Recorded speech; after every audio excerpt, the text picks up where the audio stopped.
This episode of Scab Talk is brought to you by Lethal Gaming Gear. And welcome back to Scab Talk, everyone. Today's episode, we're going to be catching you up on all the Tarkov news as we usually do. God, I feel like I say it every time, but this week in particular, we got pretty exciting news. That being Mortars, or as I like to call them, Bombas, being introduced into the game, followed by the patch as well. There's a patch 15.2 that's included with this update. We'll talk about that. Then we got a Q&A from Nikita during the TwitchCon event that BSG was participating in. They're currently, I think they're wrapping up their Tokyo Game Show event. They'll be back in their respective working places afterwards. But we got some information in between then and now. Then later on, I have a spreadsheet to share with you all that one of my friends made. I cannot take credit for it, but it is beautiful. We'll talk about that. And Giga's going to talk about optimizing versus maxing, because we didn't get to that last week. And then if time allows, maybe I'll rant about Deadlock, because I just really want to yap about Deadlock with GigaBeef, because it's MOBA related, and I know he's a MOBA head, or used to anyways. Good. All fun stuff. Actually, yeah, really packed full. So we'll have to try and not linger too long on the various topics that we usually do, meander our way through to the finale. So let's just crack straight in then and do the patch notes to start with, I think, because everything kind of follows on from that. So patch 15.2, this is the big boy, big update. This, we didn't really know that this was coming right now. They did actually post before about this. I did do a kind of short version on my YouTube, just summarizing this patch and a few things that was coming with it. And they did say previously that patch 15.2 is when this was coming, but they didn't give any timings and it wasn't on the roadmap or anything like that. So, okay. Because they said, that's when the marathon quests are going to go away and stuff like this. Or not necessarily go away, but marathon mode's going to go away and we're going to integrate them into the actual game and what yada yada. So this is that. And I'd actually kind of forgotten about that until they posted this. And then I was like, oh yeah, no, they did talk about this actually. So this has, as we expected, the map-to-map travel changes. So transitions between locations are now available in every raid, as well as in PvE mode. So PvE players will now have basically the transits. So let me just make this clear so people don't misunderstand, because I've actually answered a few questions on my YouTube channel with people commenting and asking me stuff about it. Marathon mode is gone, right? So marathon mode never really came to PvE. I don't think. I don't think there was a marathon mode in PvE, as far as I know. I don't play PvE, so don't hang me if I'm wrong on that. But I'm pretty sure that there was no marathon mode in PvE. And I think a lot of people were expecting marathon mode to just show up in PvE after this, but marathon mode has been removed from PvP, and the transit between locations has been folded into the main game. So marathon mode doesn't exist now. Marathon mode is now just in the main game, and if you want to do marathon, you just go and do it yourself, right? There's no enforcement of the extracts like there was in the other one. So there is no choose mode? Because there's no choose mode anymore. Okay. In the top right, you had to pick marathon, and then it forced you to start on ground zero. Now you can just do, whatever you want and just move around the extracts and do it as a marathon if you want to. You do still have to do it as a specific thing. This is just before we get into the actual main thing. If you go into achievements, someone asked me this on stream actually, and it was good that they did because it was important. If you go to the achievement and have a look what the achievement now says for marathon, it now says, oh, hold on, that's changed. Oh, really? That's changed since yesterday. That's okay. Funny. So classic BSG.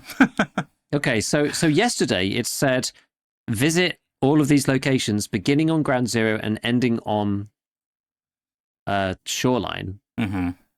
Today, the marathon achievement, I think this is it, right? There isn't another one that I'm missing or something. I don't think so. Yeah, the marathon achievement now says visit all locations in one raid as PMC. Use the transit from ground zero. Use the transit from lab.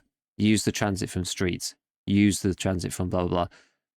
I think the implication here is still that you start on ground zero, because that's the order that it's in, and use the transit. Well, there aren't any transits on shoreline, so you can't.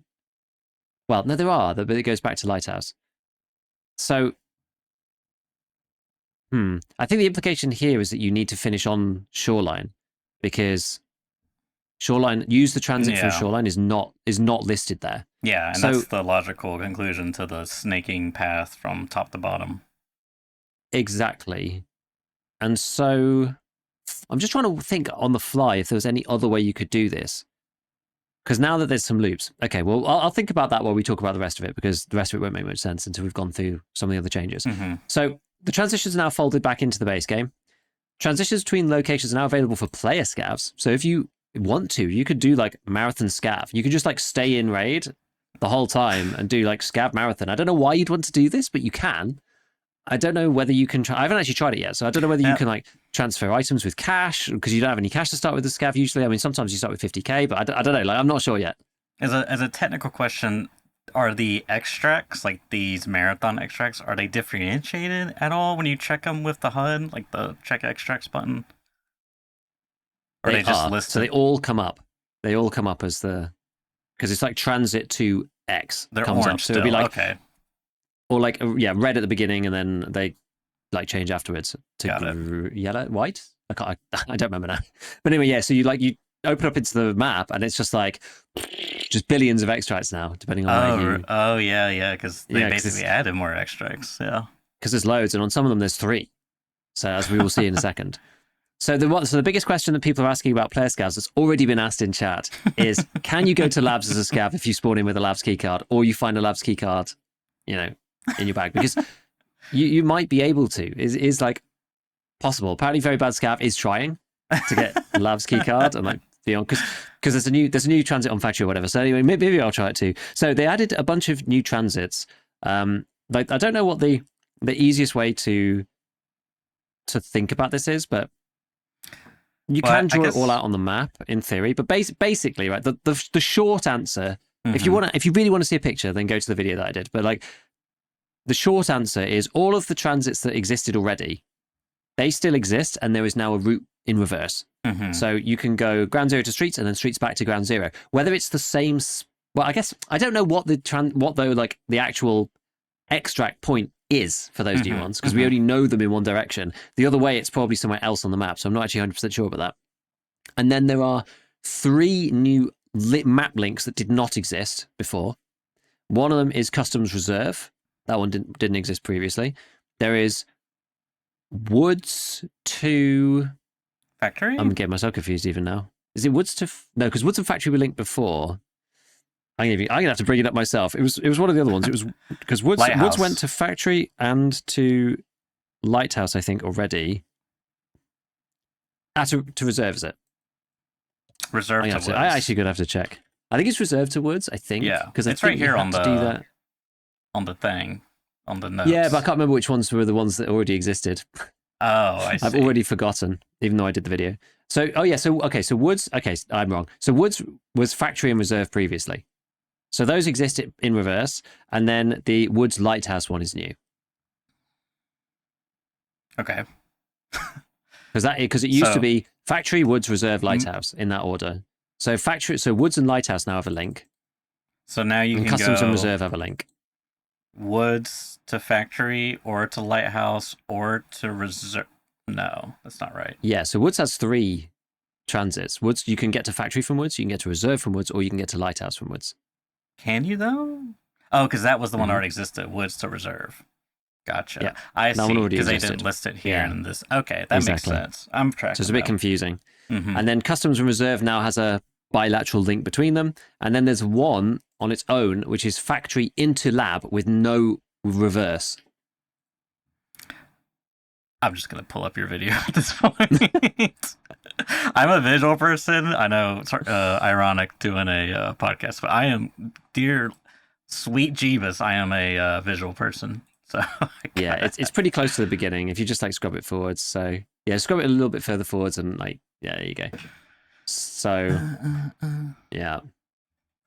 I know it's a bit confusing. I mean, I sat there for a bit being like, where's these going? You know, because it didn't include the old ones, and it's just like, is this going back again or not? Like, it's just tricky. Okay. So yeah, so that's the one. So it's Reserve Customs, Lighthouse Woods, and Factory Lab. Those are the new ones, but those allow you to do like loops around. You know, so I think the shortest loop is Woods Reserve, Lighthouse, Woods Reserve, Lighthouse, Woods Reserve. There's like a little triangle there. Yeah. There's a 4-part one, which is Customs, Factory, Woods Reserve loop, and back to Customs. That works.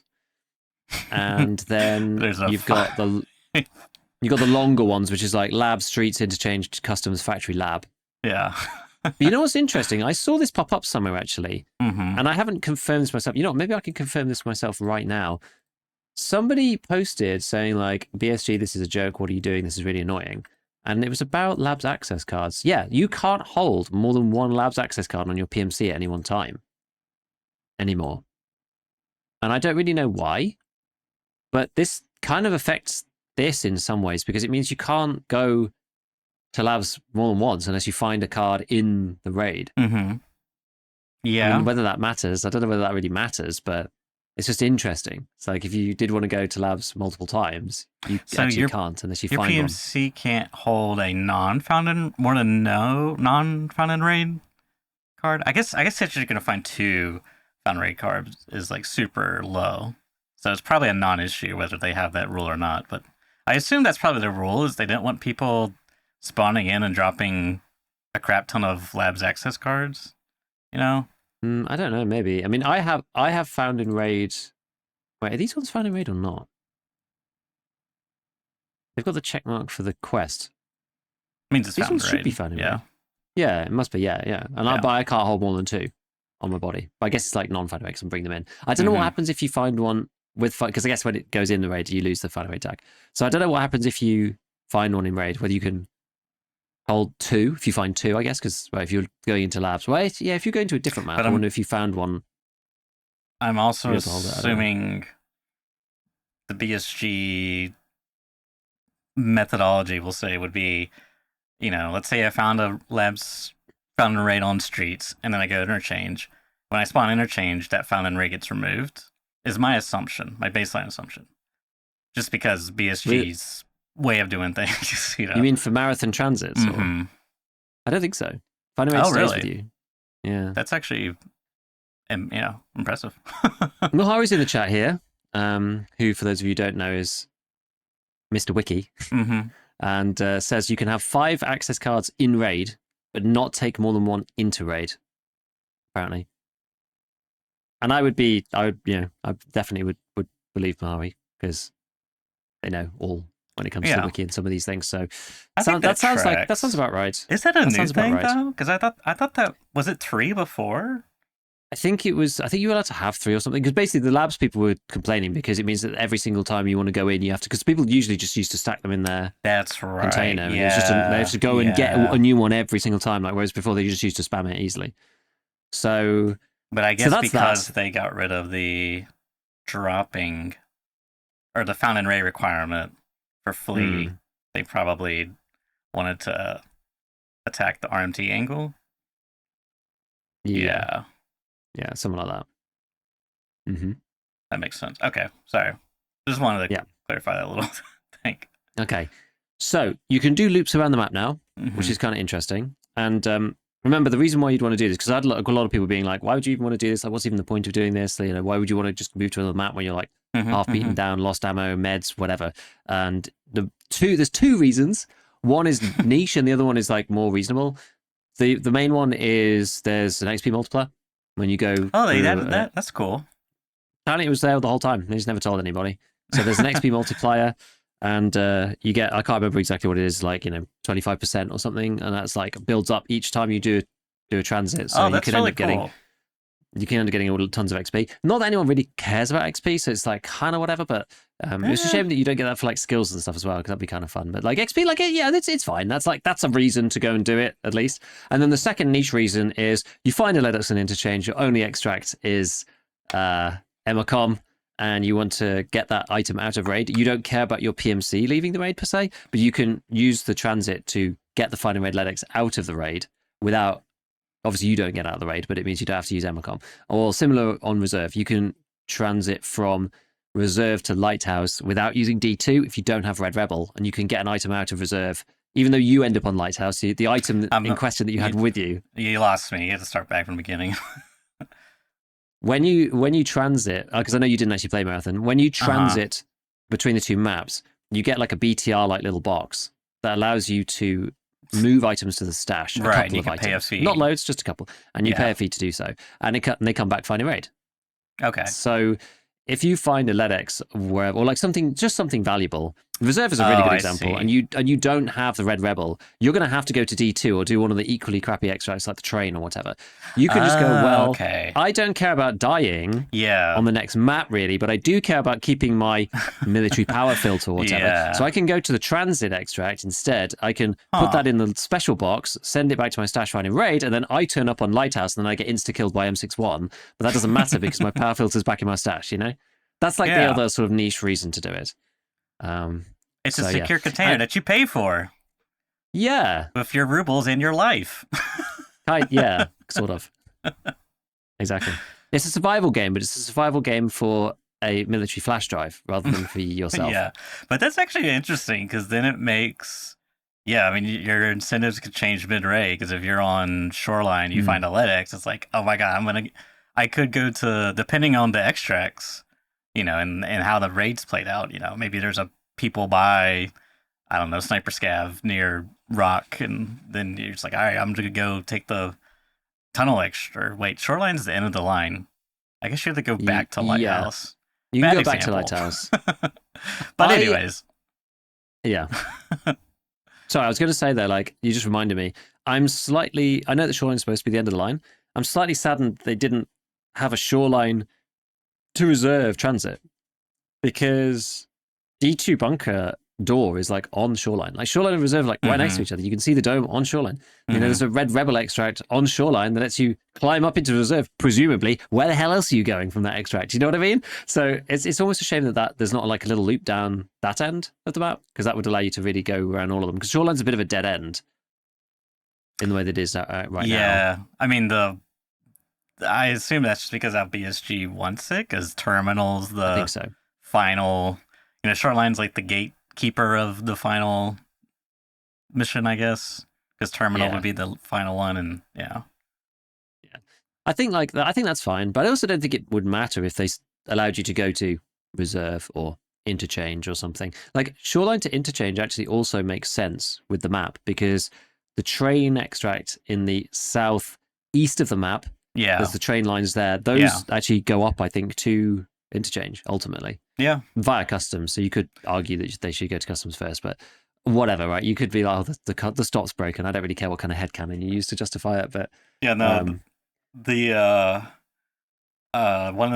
I played SPT for a little bit, one of the mods was like called Path to Tarkov, I think was the name, and it was basically this map to map travel, and they're kind of like, you know, version of doing it, but you could take like the Shoreline boat to like, I don't remember if it was like woods or something. You know, it's just like, you know, it's all like imaginary. Use your imagination. It works just like how this Tarkov's actual implementation does. But it's just, you can do whatever you want. This is just what BSG did pretty well much. Exactly. I do like the fact that they added this as its own thing and not like interfere with the main game, which is kind of cool. So you can still play the main game as it was, but this is like extra if you want to do it. It's kind of funny that when you do like, you know, you transit from one map to the other, and then you're just like, you spawn in just normally like a normal raid. So you just spawn in like wherever on the map. It's like, okay, you know, you go like Lighthouse to Shoreline, and then you just like spawn a road to customs. You're like, all right, like I mean, that part's a little disconnected for me, but I mean, doing it the other way, presumably where you always spawn the same extract, like what are you going to do when there's multiple people, marathon people in your raid? But I think it's cool that it's like, you know, it's not even like a mode, it's like, it's just a part of the game. Like there's these special extracts now that, you know, give you bonus EXP if you want, and there's this kind of niche mechanic of, you know, laundering money through, or not money, but laundering quest items through the transits. It's kind of interesting. Yeah, the fence quest seems to have disappeared. They said here that like some of the marathon event tasks got readjusted, but the fence task for me just disappeared completely. The 100k one, which like means you need to go through and finish it all. I never ended up doing it because I died on the last map. So that 100k quest is just gone for me, but I think the other ones are still there. One big change here that's at the bottom, which is actually really important, is that transit activation time has been reduced to 1 minute. This was 7 minutes before. Yeah. I don't know how this interferes, or not interferes, but I don't know how this works with finding raid. That's a good question. I'd be curious to know as well. Like, yeah, so like if you spawn at Path to Lighthouse or something, because you don't actually get a raid end. So I don't know, like if you spawn on Shoreline and then the lighthouse extract is right there, and you go, oh, I'll press to use the transit, and then you spawn into lighthouse right next to path to shoreline, and then you use the regular extract back. Do you get a run through even though you're in 2 maps because you're in each map for like 1 minute? I don't know. know. I'm actually not sure. Does the cumulative total need to make it to 7? I have no idea. One question I had that I just thought of, so did they convert any pre-existing extracts? Like even prior to this patch, like 0.15? Yeah. So they did convert Path to Lighthouse extract on Shoreline. So, yeah. It has been confusing some people. I saw like a couple of threads on Reddit, people being confused because Path to Lighthouse, Path to Shoreline is this. I assume it's the same on Shoreline, but from Lighthouse to Shoreline, it's the same place. So you basically like have to go in, and if you press F to do the transit, you're now doing the transit. If you don't press it, now you're doing the regular extract kind of thing. So it's a bit weird. So a lot of people like are going to the extract and pressing, going, oh, it pop up, and then press F on it, and then they're like, oh crap, now I'm locked into doing the transit because you can't undo it because it pops up the box.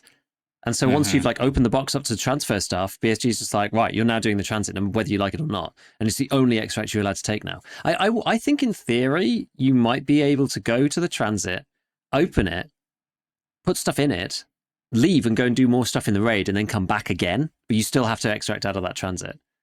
I think you can do that because the countdown only happens while you're like stood in the exit area. Right. Interestingly, that would make sense. But some of them are the same. So Woods RUAF with the smoke, that is the transit from Woods to Reserve. Lighthouse to Shoreline, Path to Shoreline, that's the same as well. Those are the same. So where's the customs one? The customs to factory. Oh, that's by old gas station actually. Yeah. If you like your old extracts, you can keep them. It's the moral of the story. They're the same. They're the same. They didn't remove any and replace any. They've just been added. No, they've just added some, and like a lot of them are different, but some of them overlap.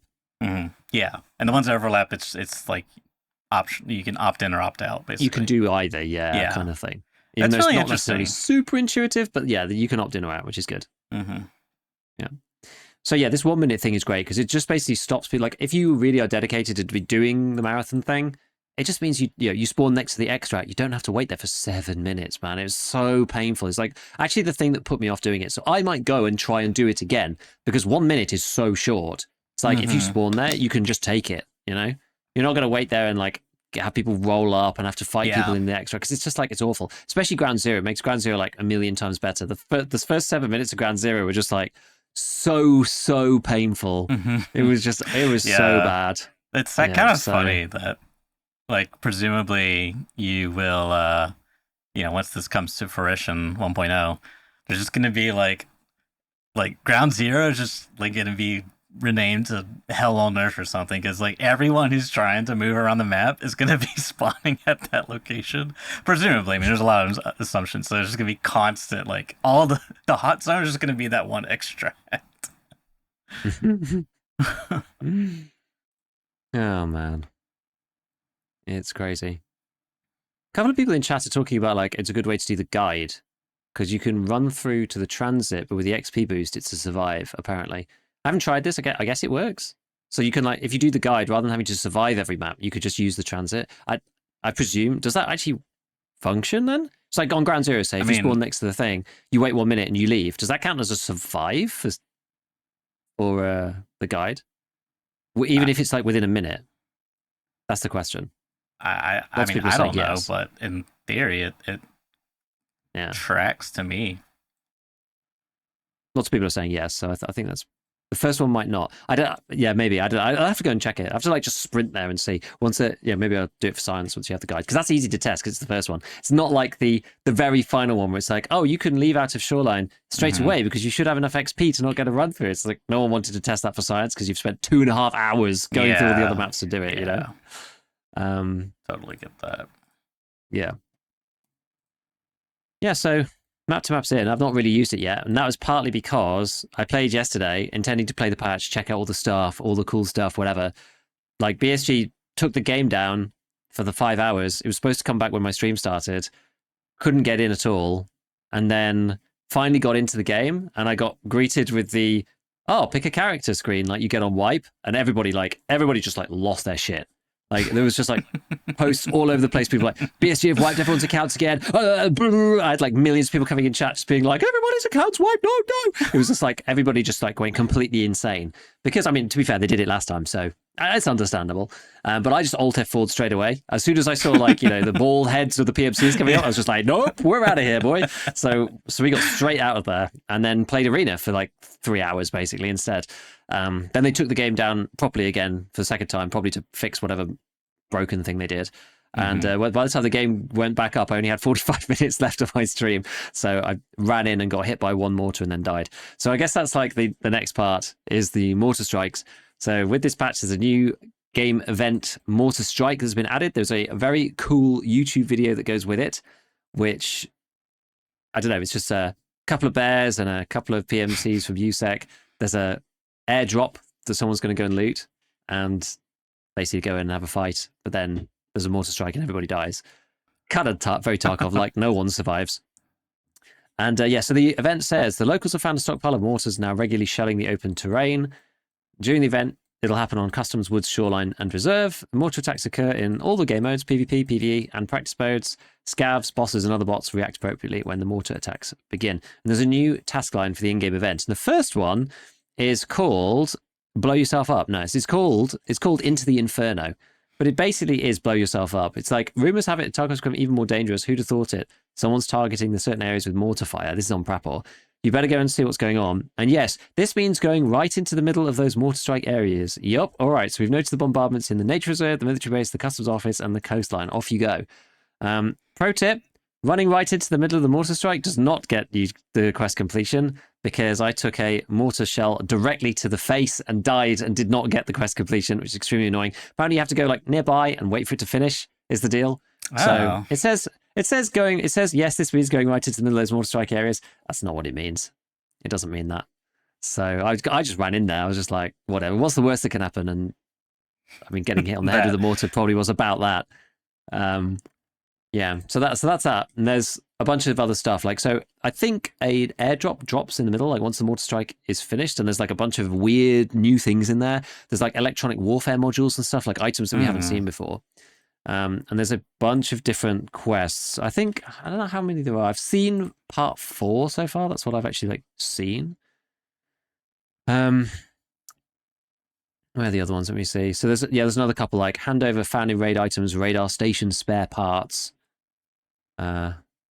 This kind of thing. And there's that, and you get this the Eye mortar strike signaling device, which I think is the one that tells you that mortar strike's coming. But I mean, anyway, so let's just go back through the notes, because it says here.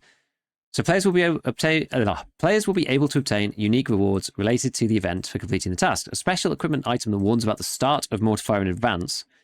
A special consumable item that initiates mortar fire at the player's position, and players will achieve a unique achievement for finishing the task line.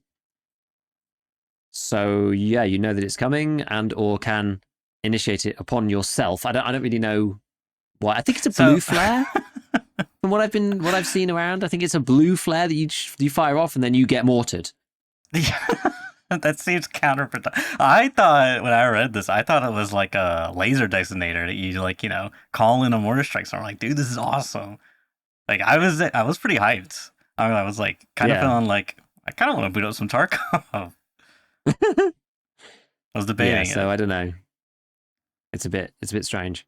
So yeah, there was like Willers had quest number 4, which is find a COSA UAV electronic jamming device. So there's like mainly finding a bunch of stuff, and then the blue flares. You get highway to the danger zone.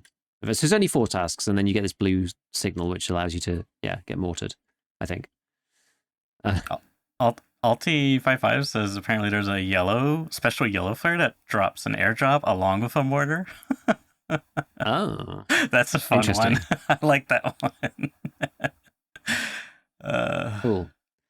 There is another new quest as well, which is something that people weren't expecting actually, but I think it's okay. It's called Is This a Reference? And it's basically a list of like all of the stupid memes and Easter eggs that BSG put in the game on various maps, and you have to go and put a camera on them for fence. So all of the locations are called like ridiculous stuff, like what's this? Install a Wi-Fi camera. It's called Is This a Reference? So the whole thing's just like memes and references and Easter eggs to other games. So it's like install a Wi-Fi camera at the high rise where one diehard guy kicked ass on Ground Zero. Like that's what they're all called. They're all called like silly stuff like this. Install a Wi-Fi camera by your friend Wilson on Lighthouse. Like, oh wow, there's a lot. I'm not. Yeah, there's a lot. But when you do it, you get the streamer item case, the purple one. Oh, that's cool. Which is kind of neat. And I did see some people retroactively adding it. Yeah, I did see some people sort of being like, people paid for this, now it's in the game, like it was supposed to be me, kind of thing. Well, they did. They did a Twitch sub. Yeah, but that's a gift. I mean, it's like they didn't pay. I mean, they didn't physically pay BSG for it. No, they didn't pay BSG for it, exactly. They paid a streamer for it, whatever. But I guess it's still money out of their pocket. But as has been pointed out, like the streamer case, if you did do the gifted thing in the event, you have it forever, right? So you accept it off your profile every wipe. Whereas this you have to do. It's a bit like the difference between like unheard pockets, right? You can get the unheard pockets, but it's a pain in the ass. And this quest is a pain in the ass, So it's like, it's just different. So it's nice to be able to get the case, in my opinion. Yeah, I think it's nice to be able to get it somewhere. Absolutely. Install a Wi-Fi camera near where someone thought he'd get transported to the magic school on the factory. Like, what the hell? I think like a Harry Potter reference on factory somewhere, or like. I'm really interested in the shoreline ones because I remember some time ago, Nikita was like hinting at a cache that on shoreline that has like never been discovered or something, and people are like, "No, Nikita, what are you talking about? We know all the caches, but like." And there's that one room in Shoreline, it's one of the cottage, and you kick open the door, and everything's upside down, like all the furniture and like toilets on the ceiling. And I've always thought, like, was there supposed to be a cache in the ceiling or something?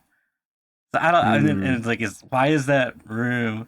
Yeah, what's up with this? Is install Wi-Fi camera at the not so lonely bathroom on Shoreline? That could be in the resort. Oh, upside down chair on Shoreline. Okay, yeah, that's the reference. But what is the reference? Like, I want to know what that is. Like, is it just a funny thing? Like, some dev was like, "What if in this room I just made everything all upside down?" Yeah, I don't know. I do not know. It's very Tarkov, though, isn't it? Mm-hmm. It's very Tarkov. Okay, so that's those bits. And the extra quests and whatever. Yeah, as I said, so I got blown up in the head, and I didn't have time to go and do another one, sadly. Then there's a couple of different bits. A bit of AI on Partisan has been improved, and the same with AI movement and routes. Rubles, dollars, euros, and GP coins have had fan array removed completely, so they'll always stack on each other in cases now, which is nice. Lots of people are just like, please do it for ammo. Please do it for ammo, especially now that fan array has gone on the flea. Like, do it for ammo. How would you sell ammo if you wanted to sell it?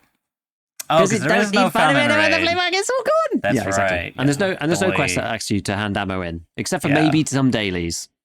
Maybe some like stupid daily quests. Yeah, they shouldn't be in there anyway. So it's like a bug on a bug kind of thing. Yeah, you know what I mean? And even the ones just get rid of that.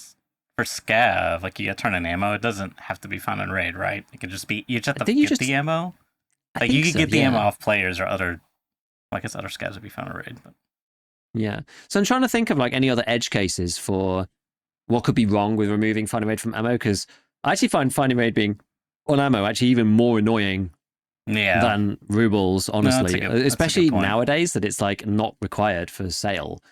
It's like so irritating when you're like, it won't let me top up this, but I've got like 400. Oh, they're all finding raid. No. And they have to like drag them all out of like various ammo cases and like undo the finding raid status on it. It's just like so. Then there's a couple of cool balancing changes. The Gazelle is back, Church. The Gazelle is back with no plates. It's on Ragman 3. So the Gazelle has been running at anywhere between 1 million and 1.5 mil, depending on when, because everybody needs 4 if you want to complete all the quests. 2 of them you have to stash on interchange, and 2 of them you have to give to Ragman for So It Good part, whatever. I can't remember which one it is, 2 or 3 or something. And they weren't purchasable on the traders at all. No barters for them, and they've added it back as just an empty carrier on Ragman 3, and it costs a gold chain and 2 Magica coffees. So it's similar to the old barter. Interestingly, they've kind of like taken inspiration from like what the old barter used to be, but obviously it doesn't have any It doesn't have any plates in it. Now, these were going for... It was still going for a lot. All of the, like, Magical Coffee just, like, spikes like crazy, as you can imagine. Because a lot of people probably were holding off, I think, on buying the Gazelle. Because they were just like, oh, I've got these quests to do, but I don't want to spend 1.3 mil on these. Especially the planting ones, right? The I ones remember to, like, doing buy that it and then hand too. it into Ragman. Yeah. The ones to buy it and then hand it into Ragman, that's like, okay, that's expensive. But the one where it's like, buy it, take it with you, go to Interchange and plant it down. Like, my God, you know, I did do that with one of them. I just bought one of them and just placed it there. The other one I got lucky because I found a Gazelle in the Grumpy key room, and chat was just like, why don't you just go and plant it? And I was like, I guess, like, I'm in the raid already with it, so let's just go and plant it. So I planted one of them down there and then. But as you can see, Church has just pulled up the flea market price. The price has collapsed on the Gazelle, thank God.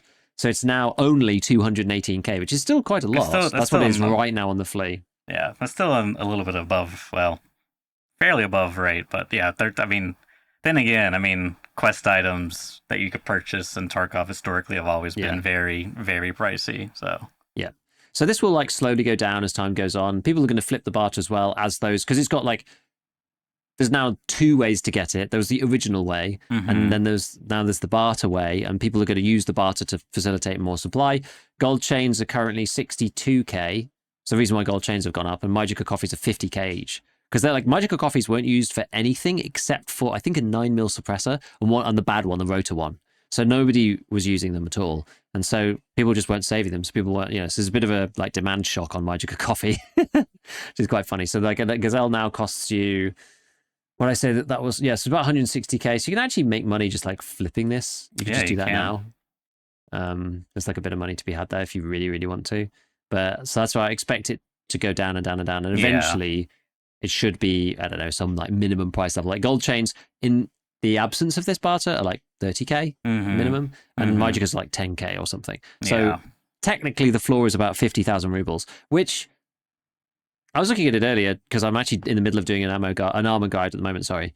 And I was like, is that like good? You know, if it gets to 50, 60, 70k and you buy it empty and you've put one of the what's it called? The granite 4 front plate in it. Completely empty? Because I forget, does the Gazelle have side plates or no? It can take them, but it doesn't come pre-installed. It doesn't come with any, no. Okay. So you could buy, they're really cheap. Side plates are super, super cheap.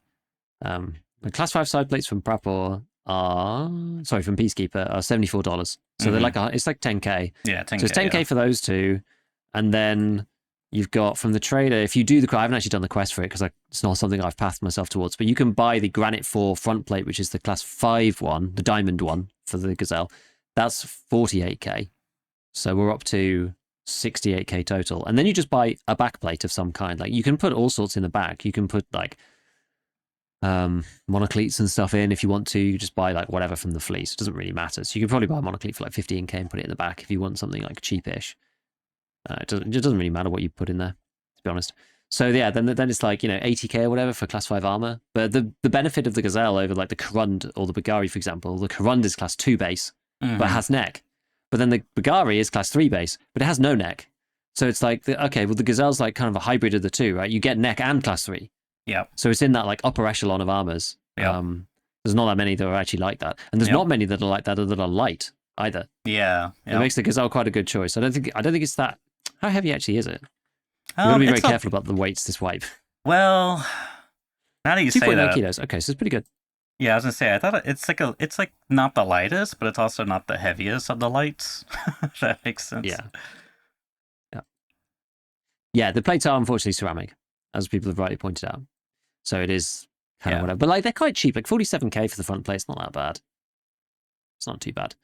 But yeah, 2.95 kilos the base for the Gazelle, which is pretty decent. Yeah. It's better than, I don't know, like with the other ones with neck protection, it kind of starts with like, the Gen 4 mobility or for maybe the Defender. Armor. Yeah. Yeah, but then the Defender doesn't have sides on it, or the Osprey, but the Osprey's like 6 kilos base and stuff. So it's like, it's kind of gives you an option at least. It's all right. I mean, ultimately, I'm really glad they added this, not only for the quest, but just because Gazelle, pre and post armor rework, or I guess ballistic plates rework, was always kind of like a mid to high tier rated armor, Yeah, so it's very exactly. unfortunate that with the, once they did the armor system rework, they kind of just like relegated that armor to fountain rate only, which like came from scavs, which is just like, and maybe like caches here and there, but Yeah, and because it was the supply was so low, you couldn't get it from a trader. It was just like, and it was a quest item, just made it like if you ever, it was just like so hard to actually use one because yeah, if it was fountain rate, you wanted to take it out and sell it or whatever. So exactly. The other one that they added was the Zabralo. The Zabralo is back. That is on Prepper 4, and that is for 4 maps and 2 relays. That's also empty. So it's completely empty, but it allows you to do, there's that quest, that new quest, there's like good old times where you have to go to factory and kill 10 people with the Kiver on and the Zabralo. You can actually now get the Zabralo because they took it, because they removed all of the class 6 armor from the game, from the traders. The Zabralo is now no longer purchasable with the quest booze either. So that was the thing. The Zabralo like got vaporized like the Gazelle. Like it now just disappeared completely. So like it just wasn't there. So it's not really even feasible to be like, oh, I could do that quest eventually. I need to get to level 5 million and then eventually complete, 50,000 bottles of moonshine and whatever. Like, but I can do it eventually. Like, because they removed the class 6 stuff, rather than just changing the plates out, they deleted them completely. So the Zabralo just like went. So now there's an empty carrier at least. It's like 200, 300k, so it's still expensive, but there's a way of, you can just pay for it if you want to do the quest, which is good. Well, should it come down to, because aren't maps like kind of like a high tax item, if I'm wrong? Yeah, I don't know what the base price is for maps. I can't remember. It's probably, I actually don't really know. I'm going to go and check. Topographic maps. You can check on tarkov.dev as well, if you want. Yeah. It does tell you. Topographic survey, so that sells back for, it's not. It's like $245 to Peacekeeper, so yeah, it's equivalent to like 35k. So that's probably why they're not going to go any lower than that. Okay, yeah. That's actually higher than I thought it was. Never mind. I thought it was like 10K. So right now they're like, so the same actually. Right now they're like 50 something, 60 something. So you need 4 of those. So they'll probably come down to like 50. So that's like 200, and then the relays are about 30, 25, 30. So yeah, so somewhere around 250k is about like the minimum, but up to 300 is where it's at right now. But that one's back. Not that there's, in my opinion, any reason to use any of these big armors now. But some people still think that they're good. I disagree, but we each to their own. Mm-hmm. You basically get class 3 arms and groin for the privilege of losing 12% of your movement speed. Yeah. And a base weight of 11 kilograms. And you get a turn speed penalty, which is annoying. Yeah, but 5.5. That's and a no-go bad penalty of -10. Yeah, it's not as bad as it was. It was double. It literally was double this at one point. They like halved them all at one point.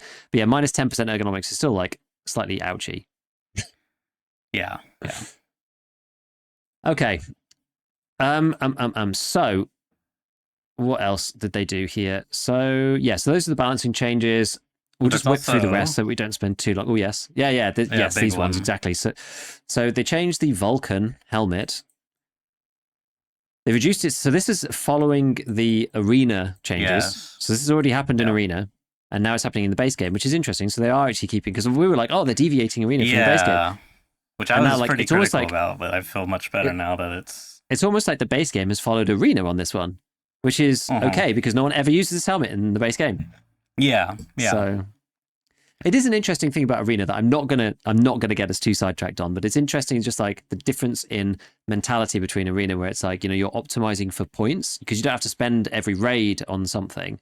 So you're optimizing for points, and it's a different kind of gameplay style, which makes like the Vulcan good in arena and terrible in the base game. It's like just kind of interesting. Mm-hmm. Anyway, so the Vulcan 5 is now class 5 rather than class 6.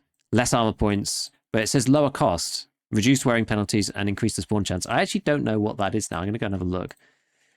Vulcan. The benefit to the Vulcan, of the 3 big face shields, I mean, I'm sure I've talked about this before, but of the 3 big face shields, like the 3 big helmets, the Reesty and the Altin I kind of like linked together. So the Altin, the Killer one, and the Vulcan. The issue with the Vulcan always is class 4 at the front, which is kind of where you actually want the protection, right? Like you buy this like super expensive helmet, which is class 6, and then someone just M856A1s you through the face shield and you die. So it's like, you just get killed by all of the mid-game ammo that's available on the fleet. So that's why no one wears it. It's just pointless. You'd rather have an ult in with 5 on both, because at least you've got 5 at the front. And then the Masker is like, yeah, you might still die to top of head or whatever with class 4, but at least you have 6 at the front, which is probably where you're most likely to get shot, in the eyes or the jaws. So anyway, so the Vulcan just never got used, and also you obviously can't hear with it, but you can see fully with the Vulcan. There's like the one small advantage, like there is no, it's like I have a fast MT face shield or whatever. Anyway, so let me go on this search. So link search, where is it now? So the Vulcan helmet, oh, what they, okay. All right, BSG, reduce the cost. It now trades for a GPU. I thought it was always a GPU. I guess it probably always was. Maybe they meant the internal price? Maybe. Well, they should have changed the barter. That's what I thought they meant. But I think they just didn't change it. Because having it barter for a GPU is obviously not sensible. The GPU is running at 1.16 million. So no one is still going to use this. Not until they, it was a GPU. Not until they just need to change it to something else. But I mean, if they did reduce the internal price, it should be a little bit. Oh wait, it cannot be sold in the flea market, or can it? Is this mistaken based off of their patch notes? No. Okay. Yeah. Why? We've reduced the internal price, but it doesn't matter because it's still the graphics card. It's still over 1 million rubles to buy. That's kind of a shame. It's probably. Yeah, probably an oversight. They probably thought it was for sale. I don't know. Yeah, that's probably what they thought. Sure. But nonetheless, though, I do really like this change because A, all the reasons you said, and then B, the turn speed reduction is like a pretty nice thing because it went from, it was negative 8% down to -2, and the ergo was meaningful. Yeah, the ergo was -6 down to -3. Now, it must be noted that the face shield itself has its own penalties, so I'm curious if that's most of these changed. got forgotten about. I wonder if the Aventail is still like terrible for that other one. I'll have a look while you're looking that one up. It actually did get changed, so it went from 9 to 5 on turn speed, and 5 ergo to ergo. So now you're talking, at least with just the face shield and helmet, that's a total of what, 4%? Turn speed? No, sorry, 7% turn speed and 5% ergonomics, which 7%, I mean, the thing used to be like 31% in total, Giga, if you like mouse everything on. It was hilarious. You remember that Punisher tournament where they had to like fight dog tags, or they had to fight each other to get dog tags? There was like Aqua, Willers, Axel, Gloria's, all the like PvP guys. Punisher 3, I think, and there was it was like an economy aspect to it. Like you started with a certain amount of cash, and anyways, some people were buying the Vulcan. I think it was the Vulcan helmet, or maybe it was the other one. Like this, I can't remember now. I feel like I might be mistaken, but it's just like it's the change is so drastic because they're like, I kid you not, I'm pretty sure it was like 31%. Like, and then if you have a heavy armor, like you're almost like half your sensitivity. It's ridiculous. Yeah, it was stupid. Yeah, the Aventail for the LSHZ 2DTM, that black helmet, that's still got -15% turn speed on it, which I think is like the highest in the game. It's crazy. As in the most reduction. Yeah. But you should like never use that one. But that got forgotten about. That's the reason it got forgotten about when they halved everything and were doing all the tweaks. They forgot about the whatever they're called, like additional armors or gear, their gear components, and I think that's why they just got like left, because they forgot there were stats over there. Which is quite funny. But yeah, no, look, it's all right. Maybe we'll see the Vulcan at some point come back with better barter. I don't know. It'd be kind of interesting at least. Like I tried it in Arena when I was using a shotgun class just because I thought may as well, and you really can't hear anything. Like it's crazy. It's actually like in some ways it was quite peaceful to play shop with a shotgun and not be able to hear the entire map running in my eardrums and on the inside of my skull for 10 minutes. Because playing Last Hero, which is all I do, and I typically spend 90% of my time on chop shop, it's a lot of running on metal and feet and just sounds everywhere. It's like there's a lot. So playing with the Vulcan, I was just like, oh, it's peaceful fight. Like, gosh, oh, it's actually quite nice to play. And in some ways, it was actually better because I couldn't hear the people who were further than 20 meters away, so I wasn't getting distracted. So I don't know. It's like mixed blessing, I think. Sorry, I was getting distracted looking at helmets on the wiki. Yes. So there's a couple of other things. When you successfully report a cheater, you get more money. In-raid drop limit of some items is now 3. I actually don't know whether that's good or bad. I think that's good, but I'm not sure. Punisher Part 5, you can now hand in any variation of the AK-74, any variation of the Makarov, and you can complete it using the Rivals Packer as well. So they're just adding some extra tweaks to make things a bit better. Spartal Part 3, any variation of WD-40.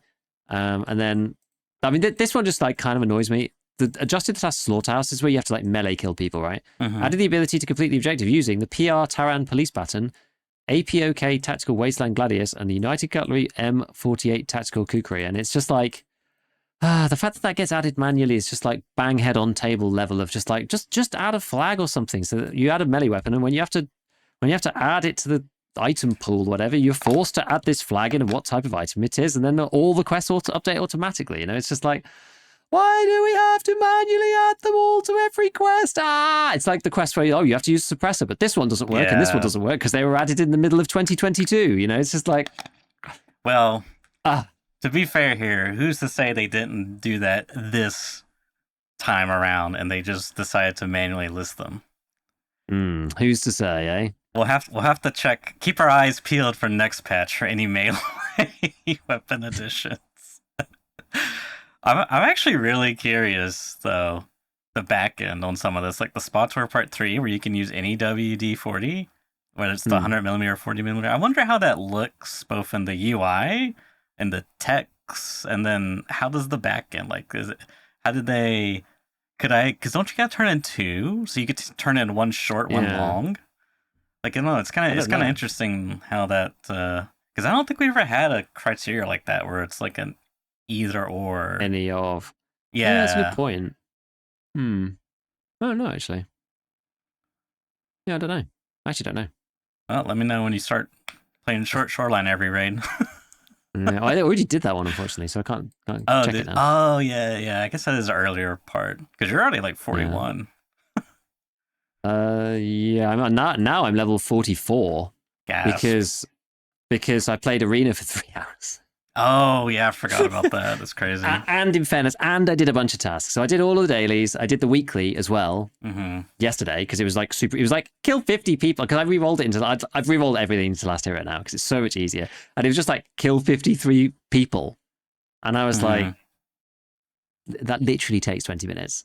It's 2 raids of Last Hero. It's 2 games to kill 50 something people. That's so straightforward. So we did 2 Last Hero raids and completed everything, the weekly and the 2 dailies. No problem. The 2 dailies were done in the first one because I re-rolled them into stuff that I could do. Right, it's win 3 games or play 3 games in Last Hero. I don't know, something like that. I'm just log in daily to claim your free reward. Yeah, exactly. It's almost like that, right? So it's you barely have to play the game and you get the stuff. And then so I did that. So that's 10k for each daily and then 30k for the weekly. So that's 50k plus the games with Last Hero. We're getting between.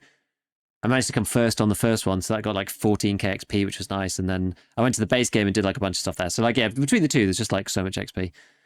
There's one random other one. Replace the ammo given as rewards for various main and operational tasks with the corresponding ammo packs. Now, the only reason I wouldn't normally mention this, but Ash Rises in chat said earlier, by the way, when they converted the ammo quest rewards to ammo boxes, they might have messed up. Just got 3,000 rounds worth of 855 for completing broadcast. So they might have just oh, you get 300 ammos? Oh, you can have 300 ammo packs then. Oh, he got 3,000 ammo packs? 3,000. No, he got 3,000 bullets of M855 across the ammo packs. But I think you normally only get 100 bullets or whatever. You don't normally get remember 3k ammo.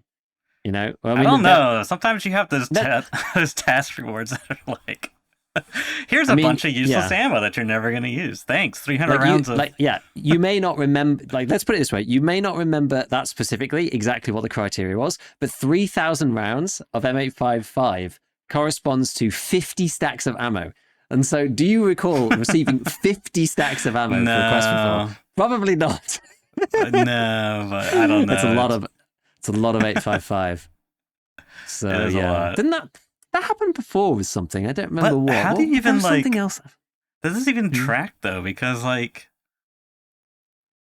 I don't know. What? I don't even want to try to figure out how that Don't try. could happen. Don't try and unpick the spaghetti. There's no reason. There's no point. Wormageddon question word, yeah, but Yeah, 3,000 the Wormageddon one, but, like, Wormageddon, no. It gives you what, like 15 boxes maybe of Wormageddon. It's not that bad. Yeah, it's like 10. Or like yeah. 50 stacks of Wormageddon. You know.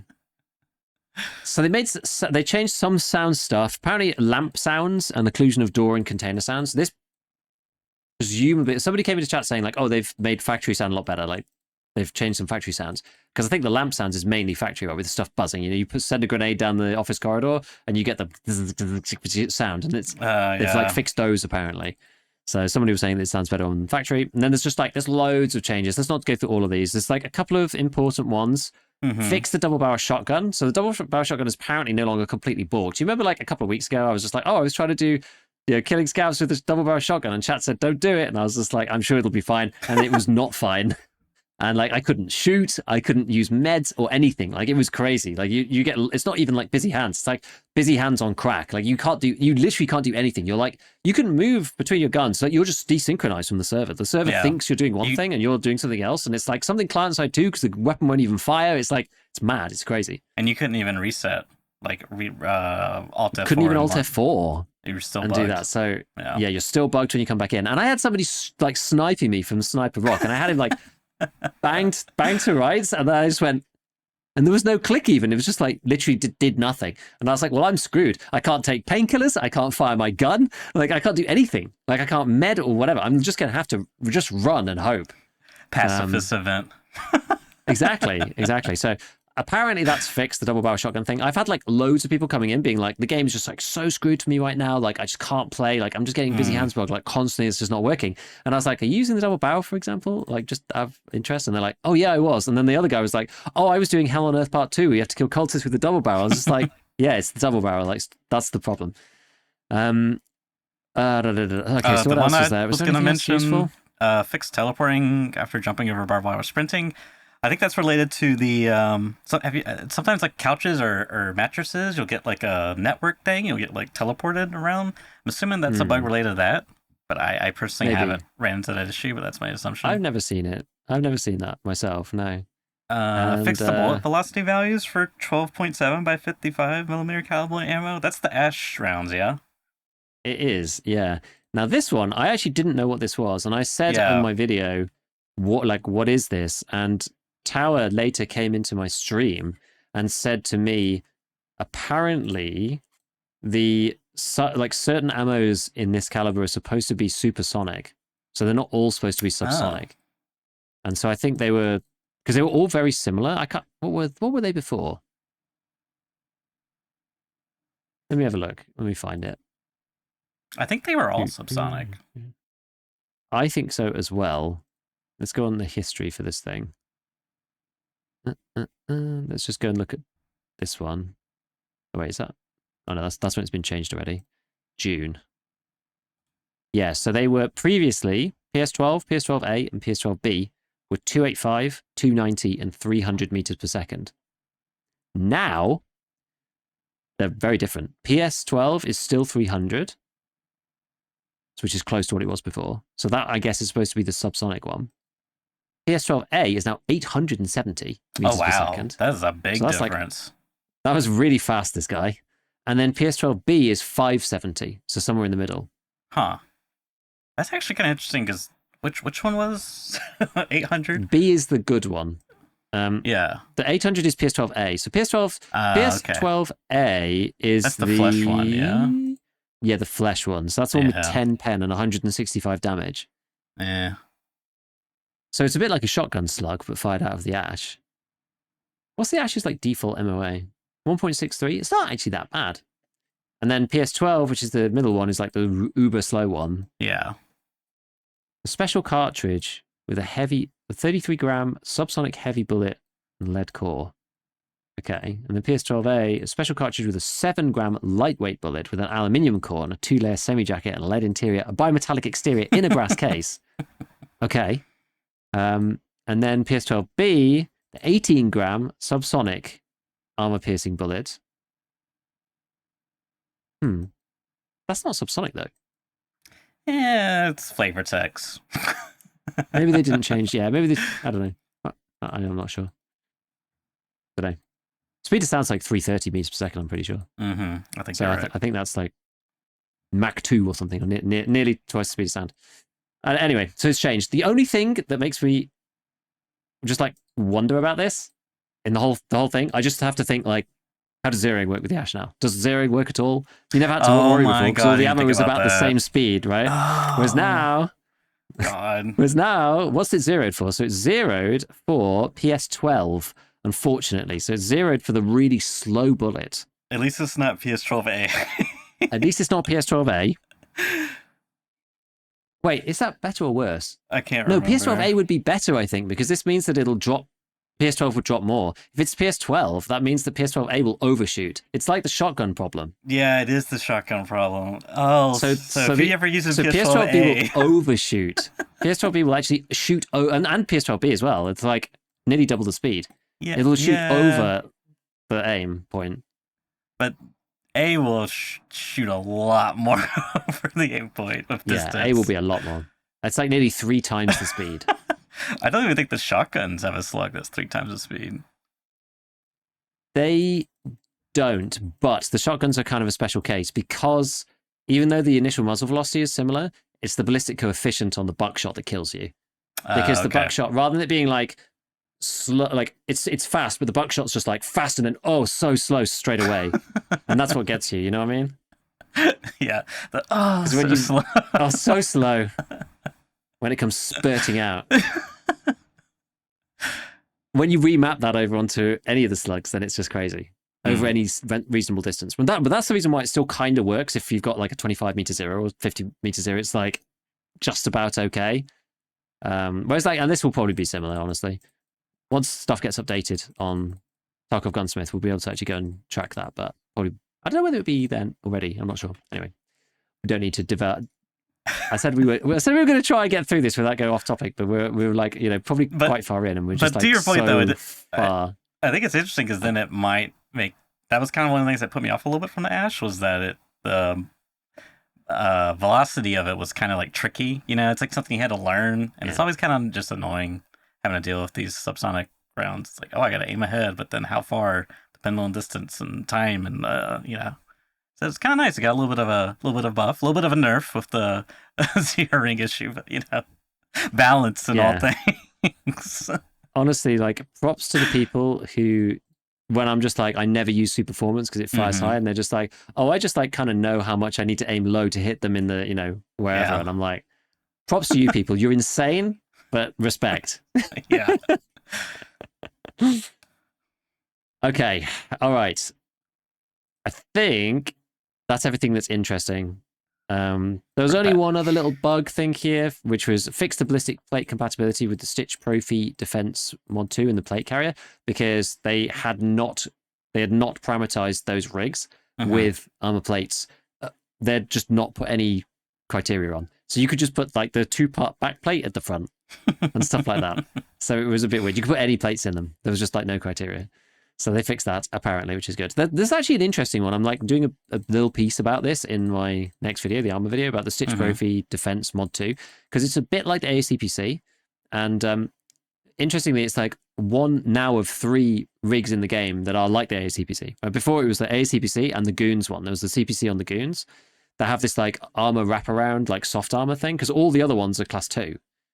But this one is also like this, the Stitch Profi Defense 2. So it's like another like meta PvP armor, interestingly.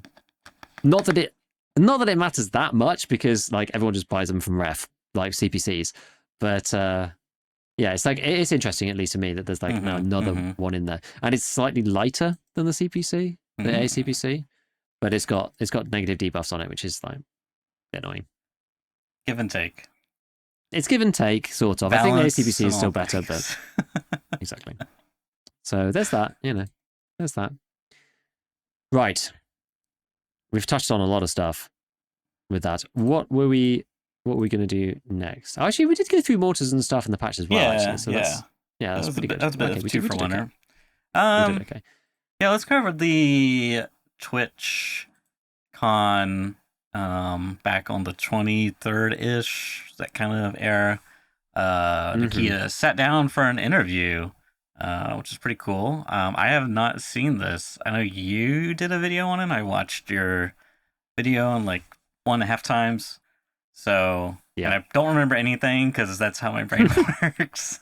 And yeah, it's one of those things, like if you are listening, you actually have to kind of listen to it. That's why sometimes I'd rather rather than putting it on in the background, because I know I'm notoriously bad at like doing multiple things at the same time. I'm not just much more effective if I'm just doing one thing at once. Of course. And I would much rather, I'm just like, look, this thing looks interesting to me. I'm just going to commit to it rather than lying to myself and like listen to it in the background, not actually listen, but then also distract myself from the thing I'm actually doing. Yeah. And I'll just watch it on like 2x with the subtitles on, and I'll just be like, have like the wind rushing past, like have my eyeballs ripped out of my face, just like, I'm trying to absorb as much as possible, but I'm at least like engaged just in that thing.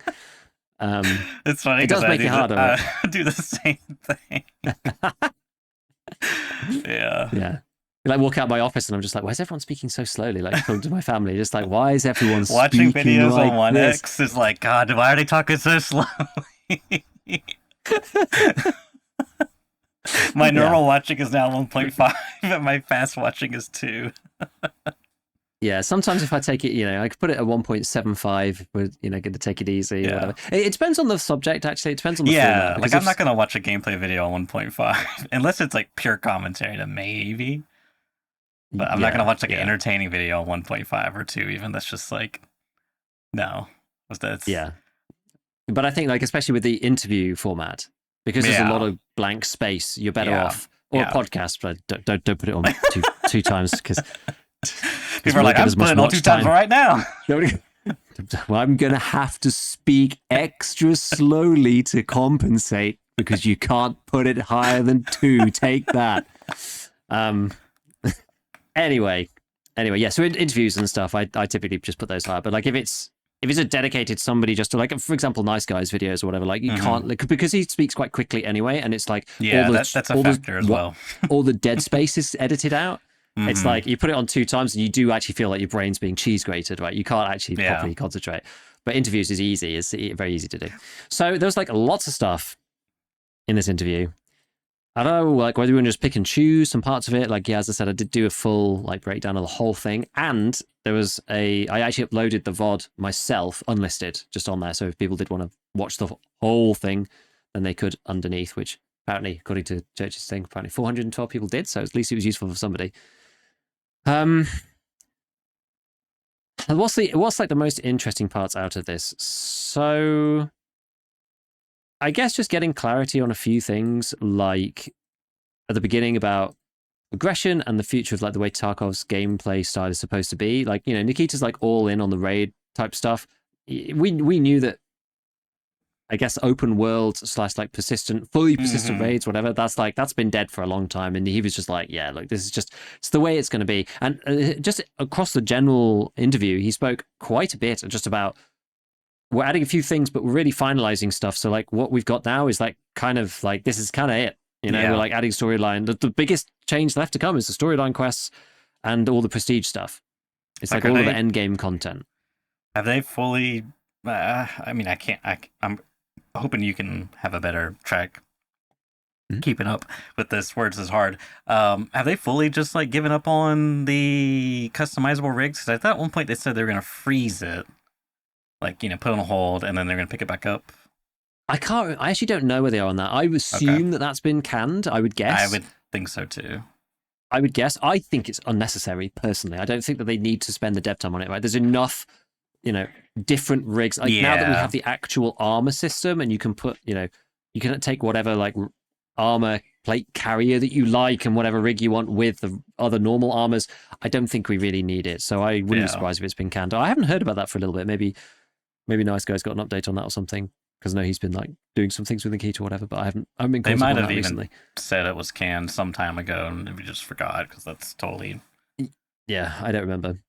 But yeah, it was like there was just a lot of that about we're kind of done, sort of, but we're, most of what we've been working on, like there was a bit about the roadmap later on where he was basically like, oh yeah, we've got this new roadmap, but like it doesn't really tell you what we're doing. It does sort of, but not really, because like so much of the team is working on the storyline quest and have been for a year.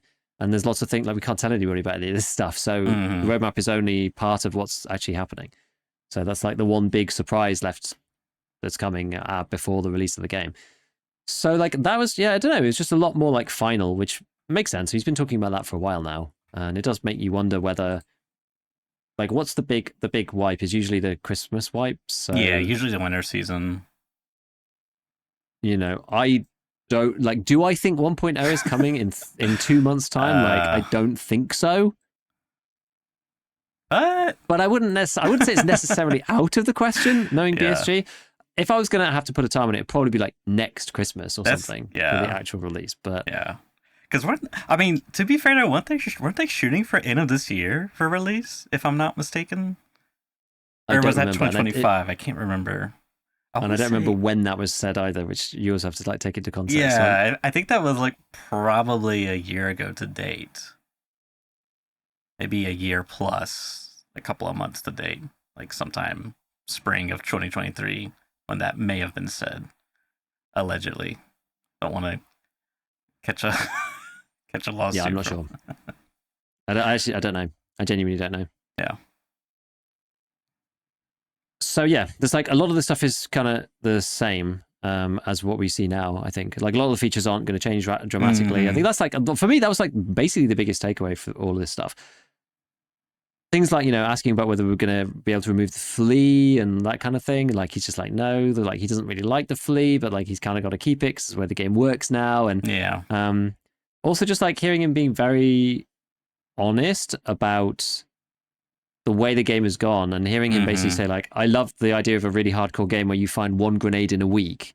Yeah. But it's only a very small pool of people who actually want to play a game like that, right? Like there's so much of the initial feedback was like things are too hard to find and blah, blah, blah. And slowly over time, Tarkov has become what he referred to as a mid-core game, which I thought was quite hilarious phrasing, but not necessarily for reasons that he particularly realized. But he's gone from hardcore to mid-core.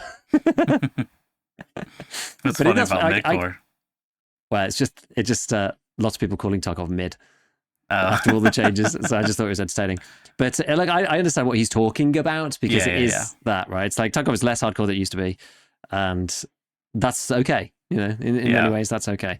And they're doing these like some of these marathon things to keep things interesting, and there's prestige coming and whatnot. The prestige thing did sound cool, because in that he talked about how, and this relates to hardcore, the actual hardcore mode which they're designing, it sounds as if that is a part of the prestige. So you win the game and you prestige. It's not what we would like, hardcore with special servers and its own dedicated character or whatever, but you can choose perks and disadvantages when you restart the game under prestige mode. And one of the disadvantages is hardcore mode. Now, whether that like gives you stuff, I don't know what like prestige is going to give you, but it sounds almost like you'll get rewarded like with, I don't know, maybe achievements, maybe extra XP, maybe something. I don't really know. If you take disadvantages, I don't know whether you get penalized for taking perks. I'm not sure. Maybe not. Maybe it should be like normal, but you get some extra stuff or whatever. Like you get to keep Kappa or whatever. Who knows, right? But apparently you'll be able to pick and choose different things when you prestige, and hardcore is one of them. So that's like kind of cool. I mean, as we've said about a billion times, hardcore kind of only really works properly if you're on your own dedicated servers, but everyone cries about splitting the player base whenever I talk about that. Yeah. So. Well, I mean, I think this idea that he's, if I'm assuming it's what I think it is, I think it kind of works, because it's like you take a disadvantage, but you also get an advantage. It's a bit of a give and take, so it's kind of like balanced in that aspect. It's like, depending as long as the two are like a happy-ish equilibrium, it's kind of interesting. So yeah, I don't know. It's XT's as a decent compromise. I think I do recall you talking about this, and now I remember I like that Nikita himself is kind of like at peace with things, and all in all, I mean, I still don't think you're gonna find a game that's remotely as popular as Tarkov that is anything like Tarkov. You know what I mean? Like, you're not gonna find this sort of like quote unquote mid-core experience from Ubisoft or something. Like it just doesn't exist, right? So all in all, you're still getting something that's unique. You know, like it is a unique experience, and even though it's changed a lot, you know, in many ways, you could argue it's for the better, for the worse. It's kind of just like your cup of tea. But the quote a very wise man once said, "It is what it is."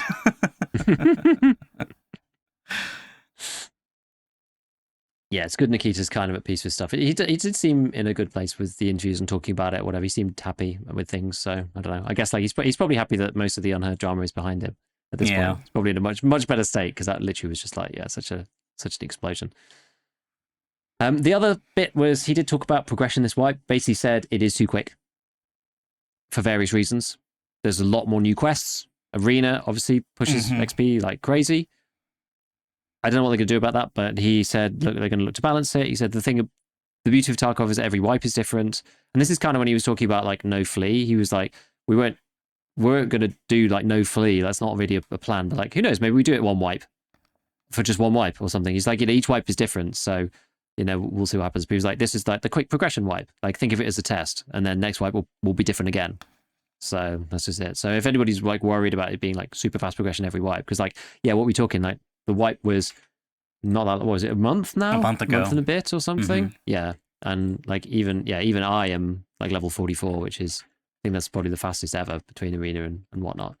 It's like, it is quick. And I do think the arena, I think there's some, especially, I don't think arena itself, I think is probably okay because it kind of just replaces scav runs, which is like actually kind of okay. I'm like not against that at all. I think what does need to be nerfed is like the specific meta which I'm using because it's what I actually prefer to play. So I'm like nerfing myself. So I'm being like, yeah, I'm being like honest here and like trying to think from their perspective and not from my perspective. But just like being able to freely reroll everything into Last Hero and just complete like 30k's worth of quests in 10 minutes is like kind of busted. I mean, it's not necessarily free though.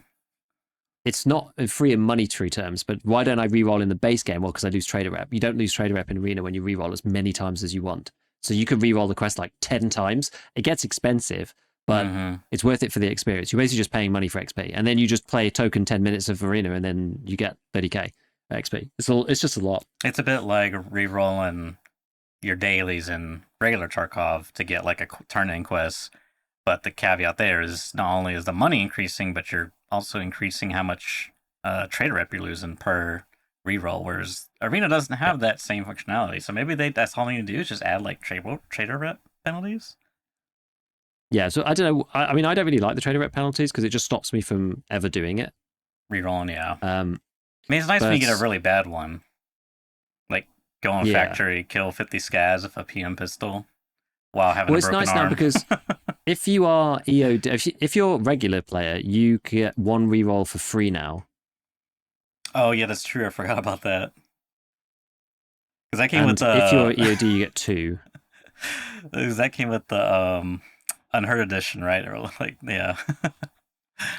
Yeah. So you now get, and so yeah, EOD now gets 2 changes per day or something. So like it's a bit better, but yeah, like it's just you could just reroll free of any rep cost, which just is a lot. So anyway, so he said that yeah, the progression is too fast. It's not really. It's too fast for EFT. They're going to change it. So I guess like stuff's probably going to get nerfed or whatever. Like, you know, if I have to go and play Blast Gang, for example, for like dailies or whatever, they take a bit longer, right? They do take a bit longer because you have to go and do like specific things. Whereas the Last Hero ones are just kind of too easy. Like they just need to be like more kills or something. And I'm just not sure if you should be able to complete them in like one game. Because I don't think I could get 3 Blast Gang ones done in one game. And Blast Gang takes longer. Right? It was like Last Hero, you can get all 3 done in one game. It's like it's just too much of a shortcut, I think. Despite me being like, yeah, that's the what I like to do. I just think it's too much. It's imbalanced compared to the others. Like either, yeah, I don't know. It's just imbalanced compared to the others, I think, and it's too easy to just hop in, grab it, and then leave arena and then go back to the main game.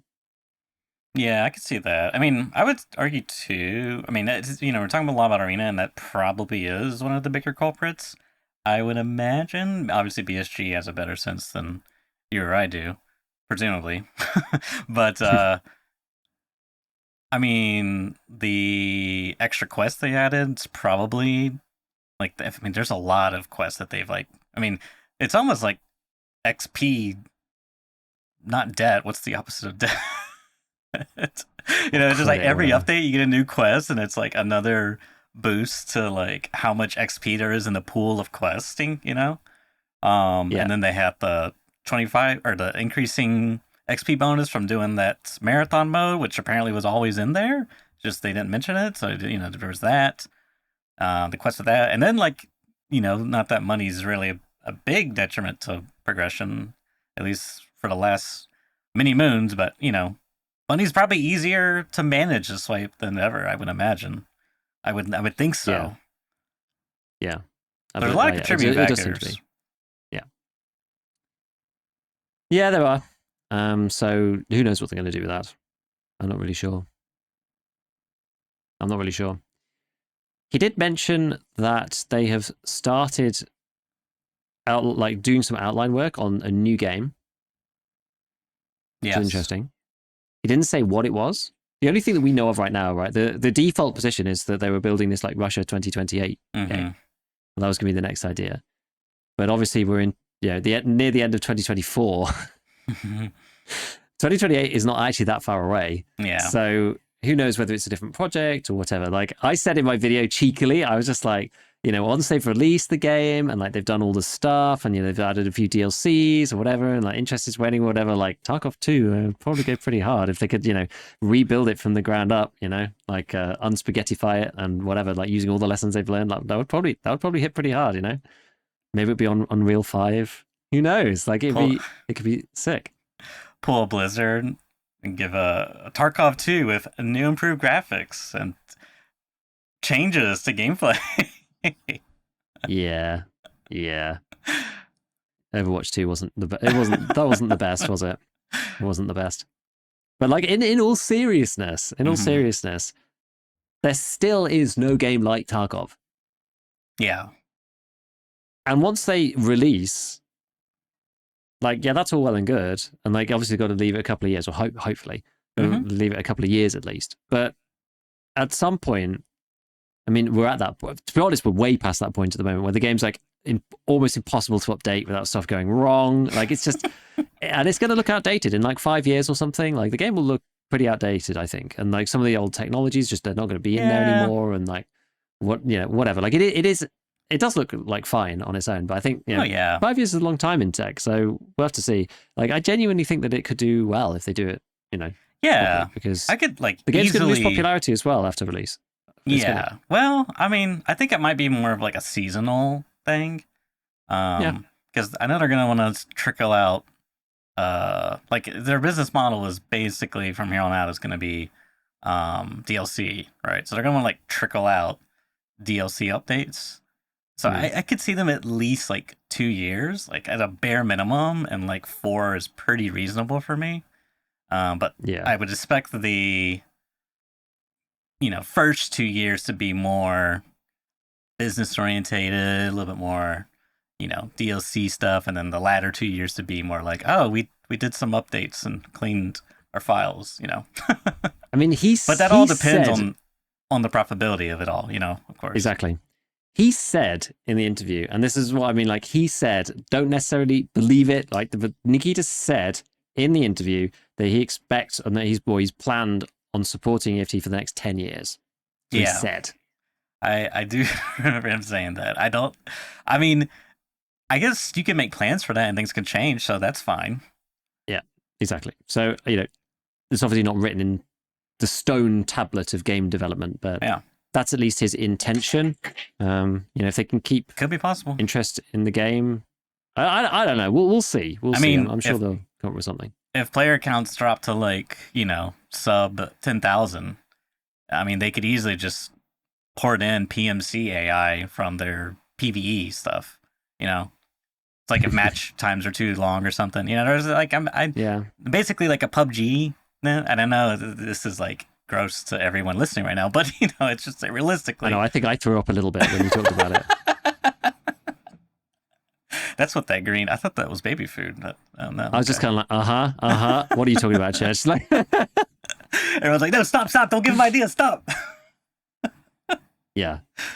Yeah, well, I mean, the thing is, he's still talking about mod support and stuff, so Yeah. that would honestly be the way that the game I keeps its mean, longevity. honestly, Honestly, if they did like commit to that and it was, well done and it was like beneficial for both BSG and the modding community, there's like definitely a pathway there, I think.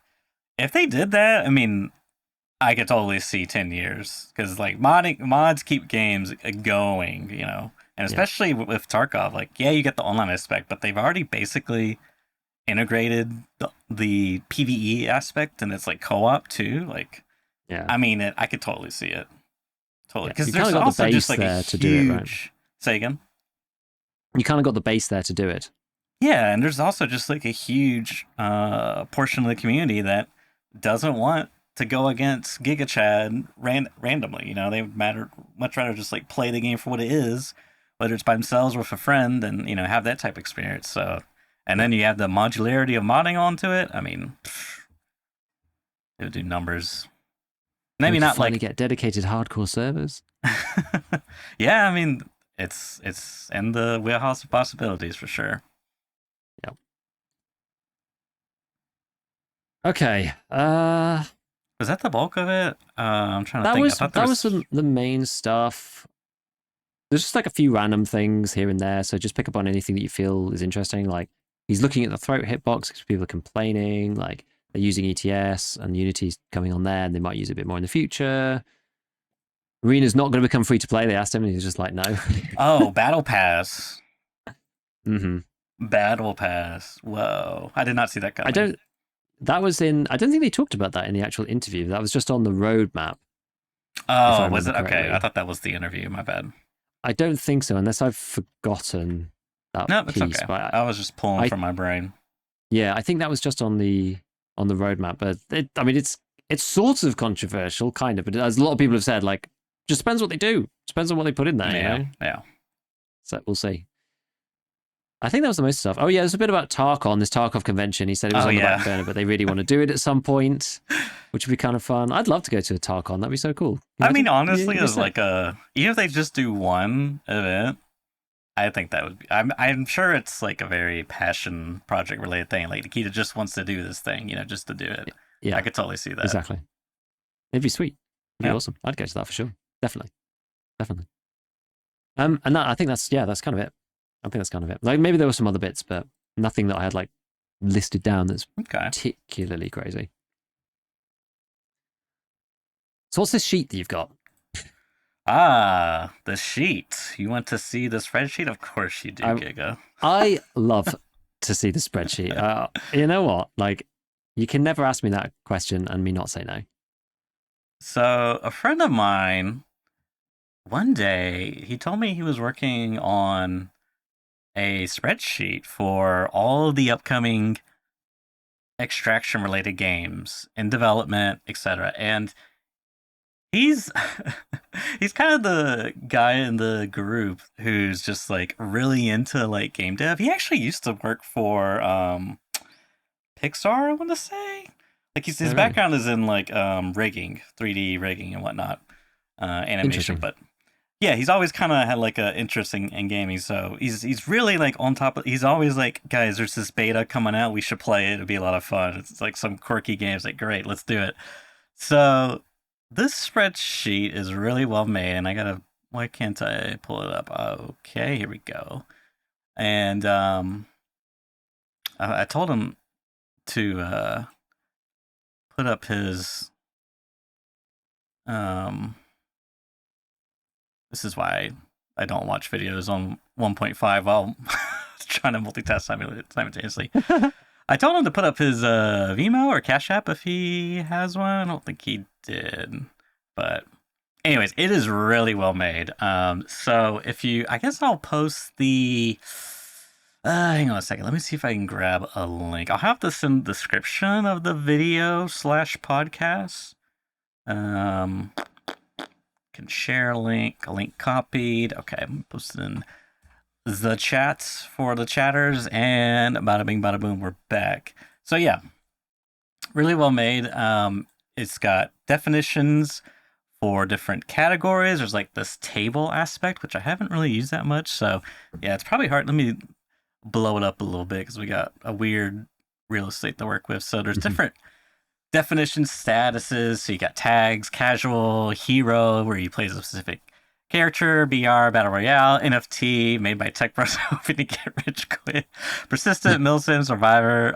He's got definitions for AAA, AA, indie, that being AAA, more than 200 employees, AA, 500, 200, indie, less than 550 employees, PvE, PvP, etc. So you can go through here and sort through or filter, I guess. I'm not actually sure. I mean, you probably know how to use this more than I do. Do I have to make a copy of this? I think I have to make a copy of this. Yeah.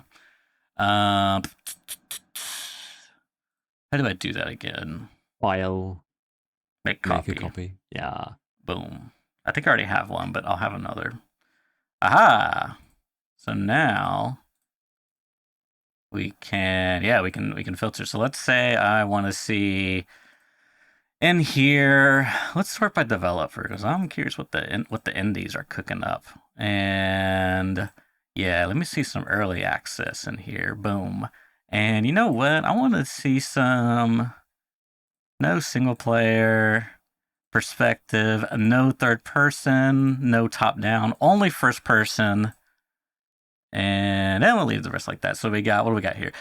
Twisted Path to Renown, early access 2004 indie. It is a scavenger type game, which, while objectives I love that description. Uh-huh. I love that description there. Western. Some dudes on Discord thinks it's the best ever. I do remember reading this. I was like, what does that mean? So I guess it's a Western game. Let's see if I can. There's not a link to the game. It's just the name of the title. I never even heard of that.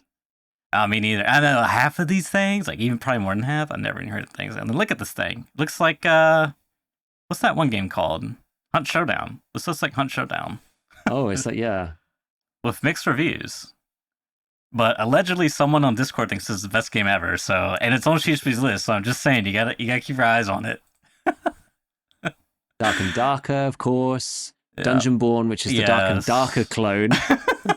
level Apparently, 0 Dungeonborn is to Dark and Darker as Arena Breakout Infinite is to Tarkov. Apparently, yeah, maybe. Yeah, I actually played a little Dungeonborn. It seemed fine, but really? I don't really know. Incursion Red River, I've heard of, but not really seen much about it. People, I don't know, it didn't have like the greatest reviews when I saw it. Level 0 Extraction, I did actually like play test and did like a little thing for on stream. Mm-hmm. And that was actually quite cool. I quite like Level 0. Project Elite, isn't this a scam, this thing? Is it? I don't know. This is the game everyone's saying it's a scam? I don't remember. I saw lots of stuff people saying that it was a scam. Maybe it's a real game now, I don't know. It's got mixed reviews. I mean, Project Elite's kind of cringe already, you know? So... with the hacksaw 3s in the name. Yeah, I don't know. I mean, it looks good graphically speaking, but I mean, I don't know. Anyways, there's a lot of interesting stuff here. I mean, there's probably like 50 items here. One that he's really excited for is Dune's game, because it's supposedly supposed to be a what you call it, extraction shooter, effectively. Yeah. Which kind of boggles my mind, but that's apparently the case. And like because he's in the Discord for all of these things, you know, he's like in a bunch of different game related Discords to keep up with the stuff. And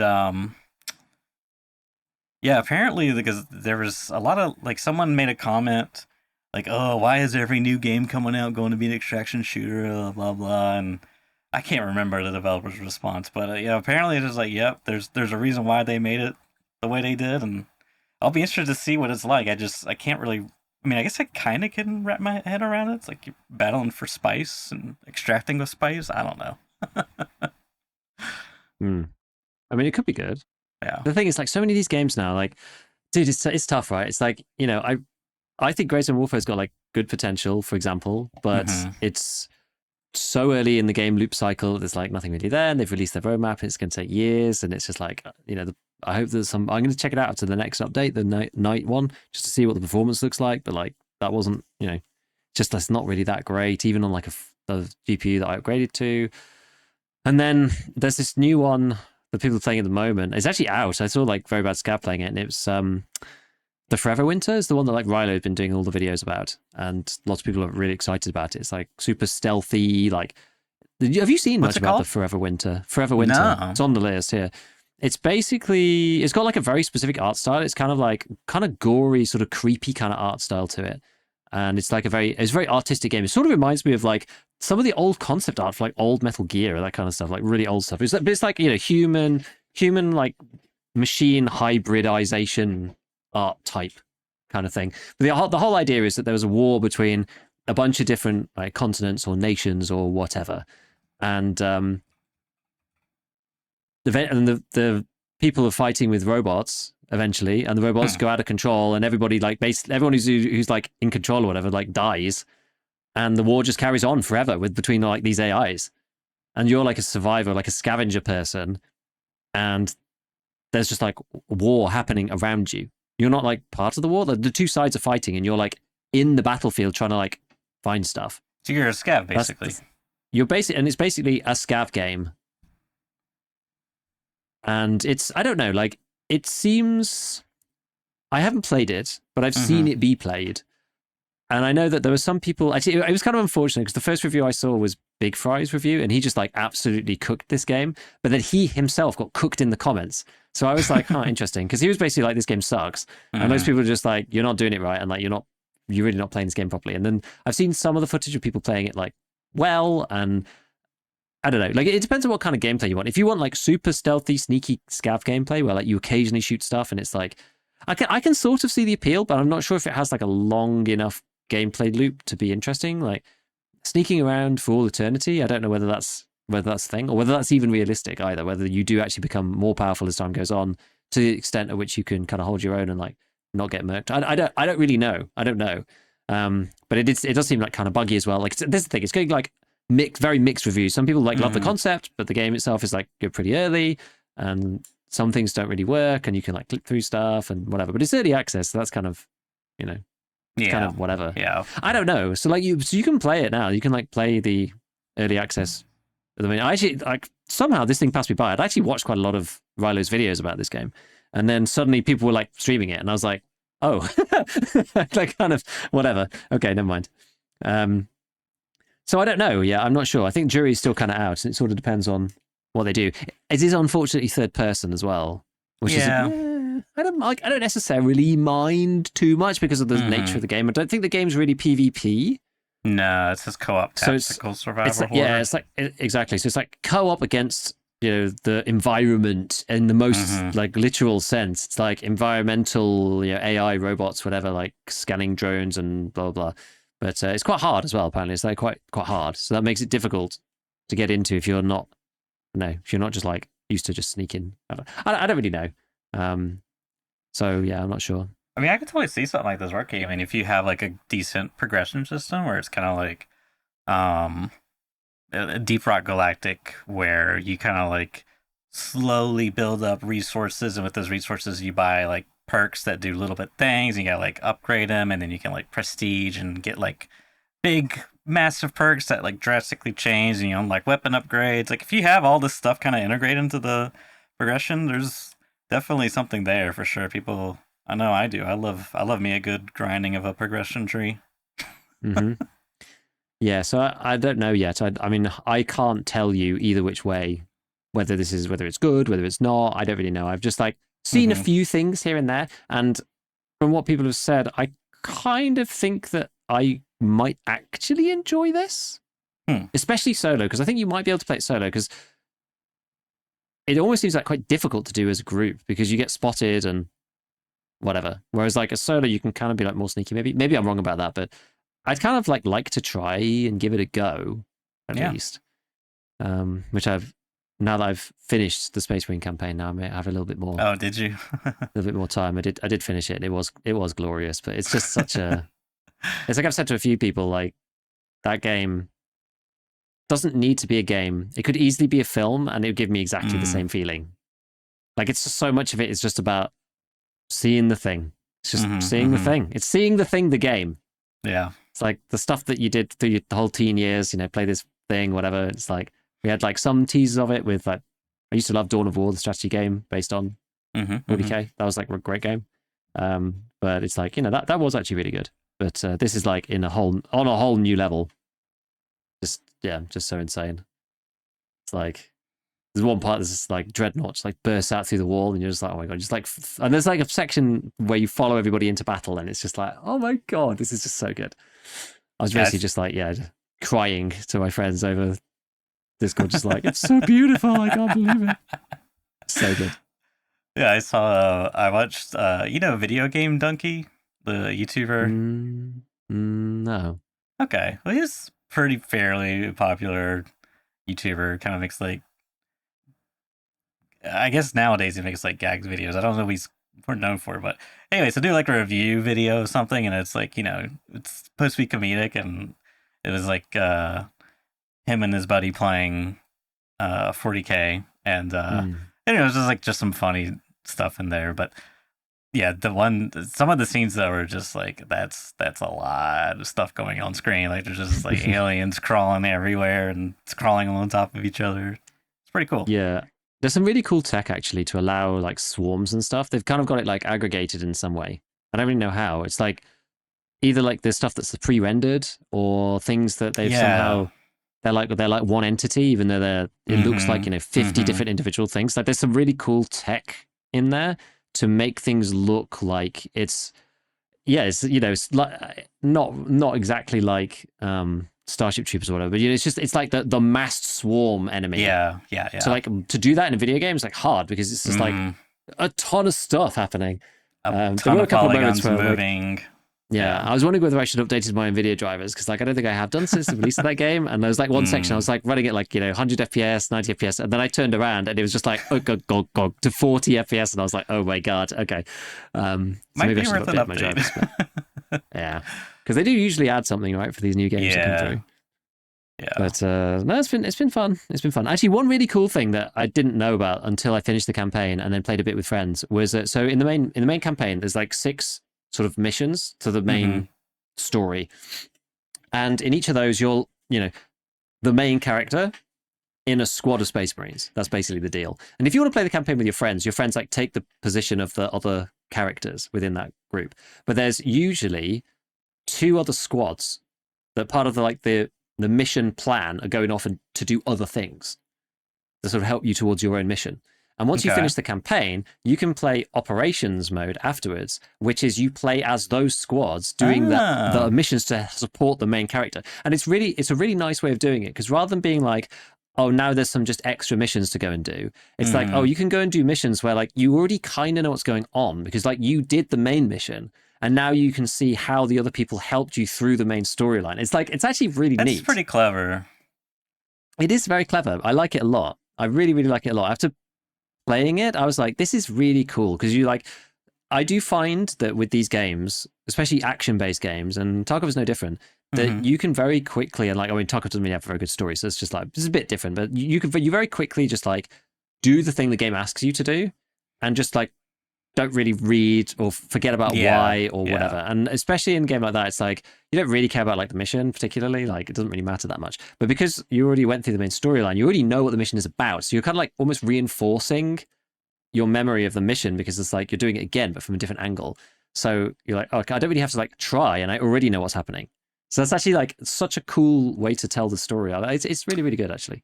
Yeah, I like that from many angles. Like, it's I think the classic trope is like, oh, we need in-game content, or like post-game content for like, what do we do? Is it's like the expectation. I know we'll make them play the game again, but this time they'll have double the HP, the enemies that is, and you'll take double damage. Oh my god, we'll call it hard mode. Genius, write that down. And it's like, okay, but something like this, it's like clever from both a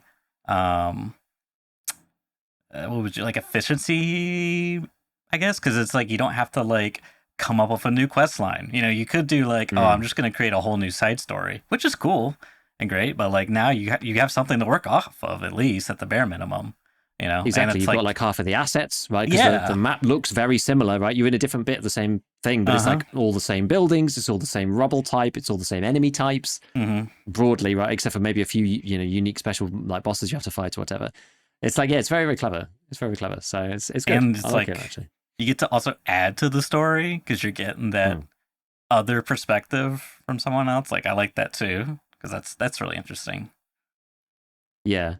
And then you're also like not playing the main character anymore. You're Mm-hmm. playing your character in the operations mode.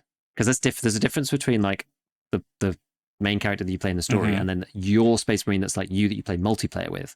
Because there's a Oh, I multiplayer see. PvP It's like your mode as well in multiplayer this game. person. It's your like Gotcha. PvP person that plays the mission, and you take and I played it with two other people as well, two IRL friends, and each of you takes a position of one of the dudes on the radio, and you can only take because you can only take what there's like 6 classes. You can only take one of those 6 classes. The 2 other squads are basically the 3 from each of the classes in the other 2 squads. So when you are playing whichever class, you're the voice of whichever dude that class was in the storyline mode. Ah, So you've got like Straben's voice or whatever because you're like mm-hmm. the heavy guy. It's like it's really cool, and then they like banter with each other like they do in the main thing. It's like it all just works so nicely. Yeah. It's actually like been just really enjoyable. It's just a really like seamless experience. It's been it just feels great. It just feels really really good. So yeah, it's been even nicer to do that actually afterwards. Be like, oh, it's not just like, oh, that's the end, 10 hours campaign, boom. Because it was only 10 hours, but that's Mm-hmm. that's fine. That's okay. It's just well rounded, very polished, good to play, good fun. Yeah. Finish it, and there you go. And then it's like, oh, there's all this more stuff, and you can go and find stuff, and you can then like you get levels doing the operations thing as well. And you can like go and level up your guns and get more perks and whatever. So there's like extra stuff afterwards, and then that folds into the multiplayer when you're playing PvP. So you're kind of getting progression for both. It's like it's neat. It's neat. 10 hours of gameplay quality in this gaming market, unheard of. Exactly. Unheard of. Unheard of. Okay. How are we doing? We're doing okay, aren't we? Doing all right. Eh. Let's do the optimizing thing because I don't Yeah, think it'll you take should. actually too long. We brought it over from last week, so we'll go Mhm. through it. There was an interesting conversation on my Discord like 2 weeks ago, which kind of sparked this topic in my mind, and it was mainly about stim usage. Mm. Was like the beginning of it, and basically, so there's a couple of like my Discord is like a whole bunch of different people. There's lots of people in there. There's new people. There's people who played for a long time but like play on and off. There's people who are like super hardcore. There's some people who are just like absolutely cracked FPS players. Like there's a whole broad spectrum of different people in there. And there's one guy in there who is on the cracked end of the spectrum called Dog7, and he's an interesting player. And he's like, when he first turned up and showed off some of his like arena gameplay, I was just like, okay, like this is crazy. It turns out he's like an old like semi-pro Halo player. Oh, So cool. it's like, okay, this guy's actually like got cracked aim. And the thing about when you watch him, which is quite fun, almost sort of inspired some of my arena gameplay, was that he's just listening and predicting where people Yeah. are going to be. And like after you see it, you're like, oh, I kind of see what's happening here. Actually, it's just like you know where they're going to come around the corner, you know the height of their head, so you basically pre-fire them and combine that with somebody who's got like godly aim, and it's like it looks completely insane. Yeah. I was like, okay, but I could kind of see what after the initial reaction of just like this guy's like sus as hell. The second one was the second part was just like, okay, I can't actually see what's going on here at this point. Like I do get it.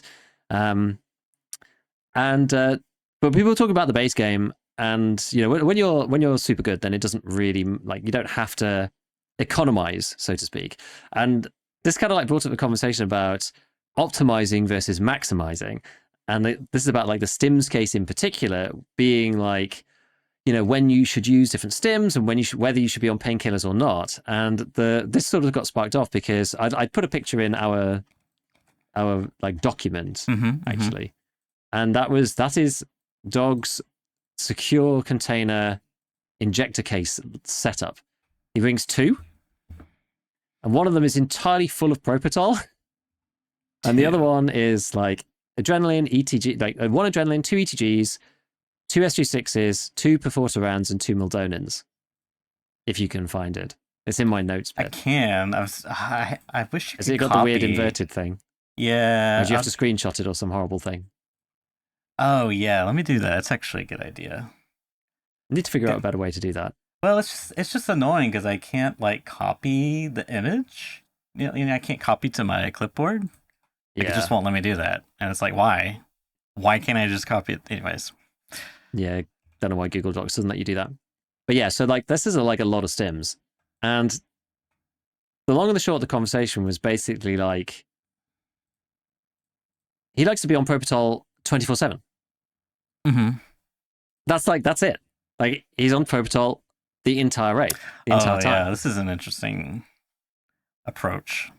Yeah, exactly. And the concept behind this is optimizing, and this is the thing. This is optimizing versus maximizing, right? And I'm an optimizer, definitely. And I have to like push down my optimizing tendencies to do some maximization sometimes. The idea being here that if you're not like maximizing your loadout, you're going to like miss out on kills or miss out on opportunities to do stuff or whatever. And what are you saving? Well, you're saving yourself some money, but like who cares? If you're profitable and you're making enough money and your money's just continuously going up, then why are you optimizing so much? You should be maximizing more. You should be taking more Pro Patrols. You should be, using the stim, like using more ETGs, like buying better stuff, like using the Death Shadow in every raid, like whatever, right? Like if that stops you dying 1 in 100 raids, then like, then it was worth it, no matter how much money it kind of costs, so long as you can continue to be profitable. And you see, and this is kind of like, this is this argument. And like, I think what intrigued me about it is that it definitely calls me out whenever anybody talks about this stuff, because I always lean too heavily into optimizing, always, and I always end up at the end of the wipe with billions of rubles. So it's one of those things. It's like, could I change my gameplay day to day to make me a more effective player without obviously going bust? But like, do I need all that money at the end? Not really, but would I rather perform better in raid? Then yes. Like, how many times have I been caught out not being painkillered or whatever? Like, probably quite a lot at this point. And it's like, that wasn't really worth it, do you know? Yes, and just to be clear for anyone who's listening, optimizing for rubles, like economy. Basically, yeah. Optimizing or economizing, yeah. And maximizing being like maximizing your potential survival output. I guess, yeah. Yeah, So, I guess you could define it that way. So it's like, yeah, survival rate. It's kind of like that one person you talked about in your Discord who like wore camo, like certain backpacks based off like camo and survivability. Like, yeah, that was Space Monkey. This is the thing. Like you find some really interesting people within the Discord, and like this guy's one, and then Space Monkey's like on the complete other end of the spectrum, where he was just like, he was optimizing, or like I guess maximizing for pure survival rate alongside PMC kills. So it wasn't like he was just doing survival for nothing, but he was like, I'm going to kill as many players as I physically can, dying as little as possible. Yeah, well, still because the goal was to kill players. That was the goal, to hunt, and the caveat was to not die. So it's like, he'll camp when he needs to, but like you can't just camp there the whole raid or you'll never see anybody. So you have to move around. But it's like he'd like move from place to place. Like it's really weird. Like he's kind of like very opposites to Tarkov. So we like did like loads of testing with other people, like looking at his camo in different places, picking the best armor. The way he chose his armor rigs and stuff was all based on how camo the actual texture was, as opposed to like what protection it gave. Because he was like, well, I'm intending never to be hit. So, and then he'd like move to a place, but like in a way that you just couldn't be seen. And then he'd get to like the apex of a hill or whatever, and then like crawl through the bush and then be stationary. So you literally couldn't see him. But he'd move from place to place like this. So it's just like it was just different. It's just so different, right? It's like different to how normal people play the game. Because it's like normally, if you stand still, you die. Well, why is that? Well, it's because somebody saw you already and they were tracking you, and then you stood still and they shot you in the head. But like if nobody ever saw you before, you're actually okay to be stationary. But at least for a period of time, if you're like setting up an ambush or whatever, if you hear shots or you see someone and you don't know they haven't seen you, and then you like crawl your way through, blah blah blah, you're moving around. Like he was the one who used to take. What did he used to bring? He used to bring an SVD with PS ammo. Because that was the best that you could get off the fleet at the time. This is like last patch. This wasn't this patch. And I can't remember exactly which gun. He changed through a few because there was like some optimizations he was making about it. But he settled on one of them. It was something along the lines of an MP5K with a flare on it. Yeah, I remember you telling me about this. Yeah. Yeah, and it was like the flare was literally just for spotting, and then you use the SVD to kill people with a proper scope. And he'd always use the Schmidt and Bender 3 to 20. That's 3 to 12. And maybe a pistol as well, I'm not sure. But yeah, it was just crazy stuff. So I just love the stuff that people come up with. And like these powerful play styles that are like very different to the way the average player plays the game, that don't necessarily rely on you being like, I don't know, cracked or whatever. Aren't like stereotypical at the very least, like Rat or Chad. Yeah, exactly. And it's like some other thing which you just don't see very often. So they're not very they're just not very like widely done, you know. I think that's the thing, because a lot of streamers end up kind of falling into the same category, because a lot of streamers, and I fall into this as well sometimes, like you're reading chat and doing whatever, you're not necessarily like sat there on your own like thinking, right, how am I going to do all, you're sort of playing the game on autopilot, right? And it's like that definitely gets me killed, and I probably don't reach my potential partly for that reason in some ways, because I'm like talking to people, like not even looking at the screen sometimes. So like someone will pop onto the screen, you sometimes like you're looking at the screen and you see like the tiniest piece of movement. Yeah. Well, like how often do I miss that by like, because I'm not even looking at the monitor? It's like different to if you're playing on your own. But anyway, yeah. So streamers don't really play these styles, partly because of that, and partly because a lot of the sort of there's like a what would you call it? Like a trickle. There's like a trickle down economy action in the play styles, right? So it's like from the Uber Chad people that you play, like, well, these people must be the best in the game, and then that kind of like the way that Landmark or Willers or whoever these people play, and the Glorious, that kind of trickles down into like the sort of semi-Chad, regular Chad kind of player, and it just sort of affects the way that everybody sees like the game, how the game is played properly. That's kind of becomes the de facto way to play, and people are either sort of trying to emulate that more or less successfully, rather than like branching out. But anyway, this is sort of like, this is kind of off on the side anyway. This is long and short story of it. There's lots of interesting people in Discord that I've met that have got like crazy play styles. But yeah, this whole like optimizing thing is nuts. Just like, Dog just like eats through Prototols like, like nothing. Like it's just complete bonkers. Just like a full like every raid, like full injector case of Prototols is gone. And he's just like, well, it's whatever, right? Like as long as you're making money, and I'd rather be painkiller than like the +1 HP, and there's no downside to it on energy or whatever. It's like just a bit of tremors at the end. It's like, why not? If the solution to survival was binary, like if I spend 1,000,001 rubles on my kit, then I guarantee to survive. They're like, oh, I really want to save that 1 ruble. It's like if the solution was that binary, it would be super easy, right? But because it's not, it makes it all much more challenging. And like, for me in this case, this is something that I might run late white, but like I don't know where.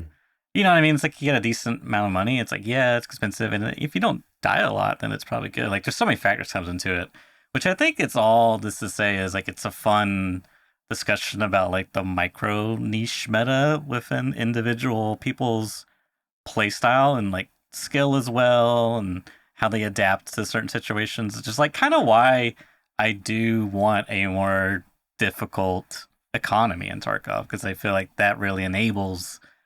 Well, it's almost like I feel like the default for a certain type of player is, I'm like confident at the game. I'm like, average.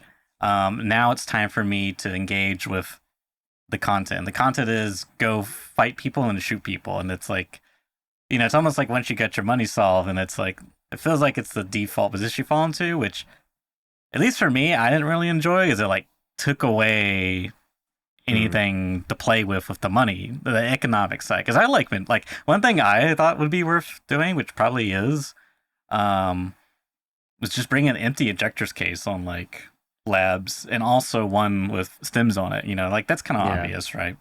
But even I like to leave like, if I have one ejector's case, I like to leave like the bottom 3 or top 3 empty, just so I can put stems in there that I find. It's just like some of these stems would just sell for a lot, But is that really? Would a 7th, 8th, 9th Propertol save me? I don't know. Maybe if I got into a crazy fight, Yeah, I don't know. It's mad. It really is mad. Yeah, it's interesting because you can't. It's like when you need it, you need it. So like just having that there is kind of like ticks that box, It's like 1% of the time when I need 9 Propertols. This is like accounting for that. It's, you know, and to be fair, you're not like, if you don't use them, you don't actually lose anything. So there's that too, that aspect. But Yeah, exactly. Exactly. That is true. I mean, I do think that there is an aspect to this of late wipe. Right. That's basically it. The comment I actually like. It's 1 month. It can't possibly be in late wipe. No, but I mean this. I don't know exactly when.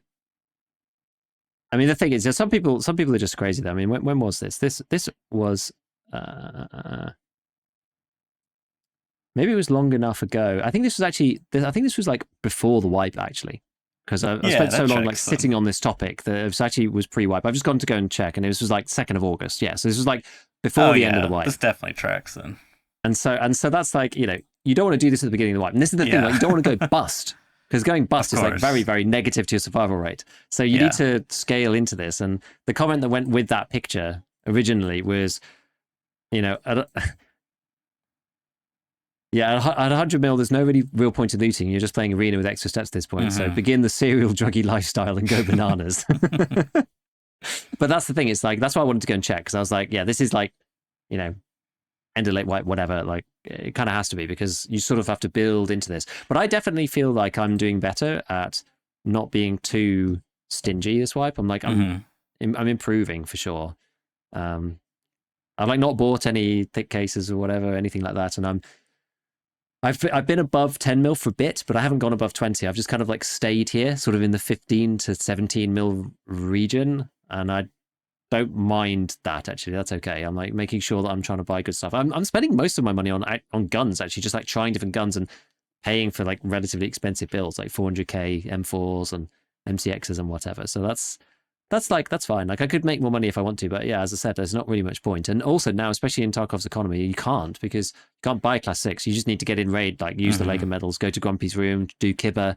You have to just like get into raid and do stuff. Like, you can't just get class 6. So you can only get yourself so kitted without that. Yeah, you can get CPCs from ref. That's kind of where it finishes, you know.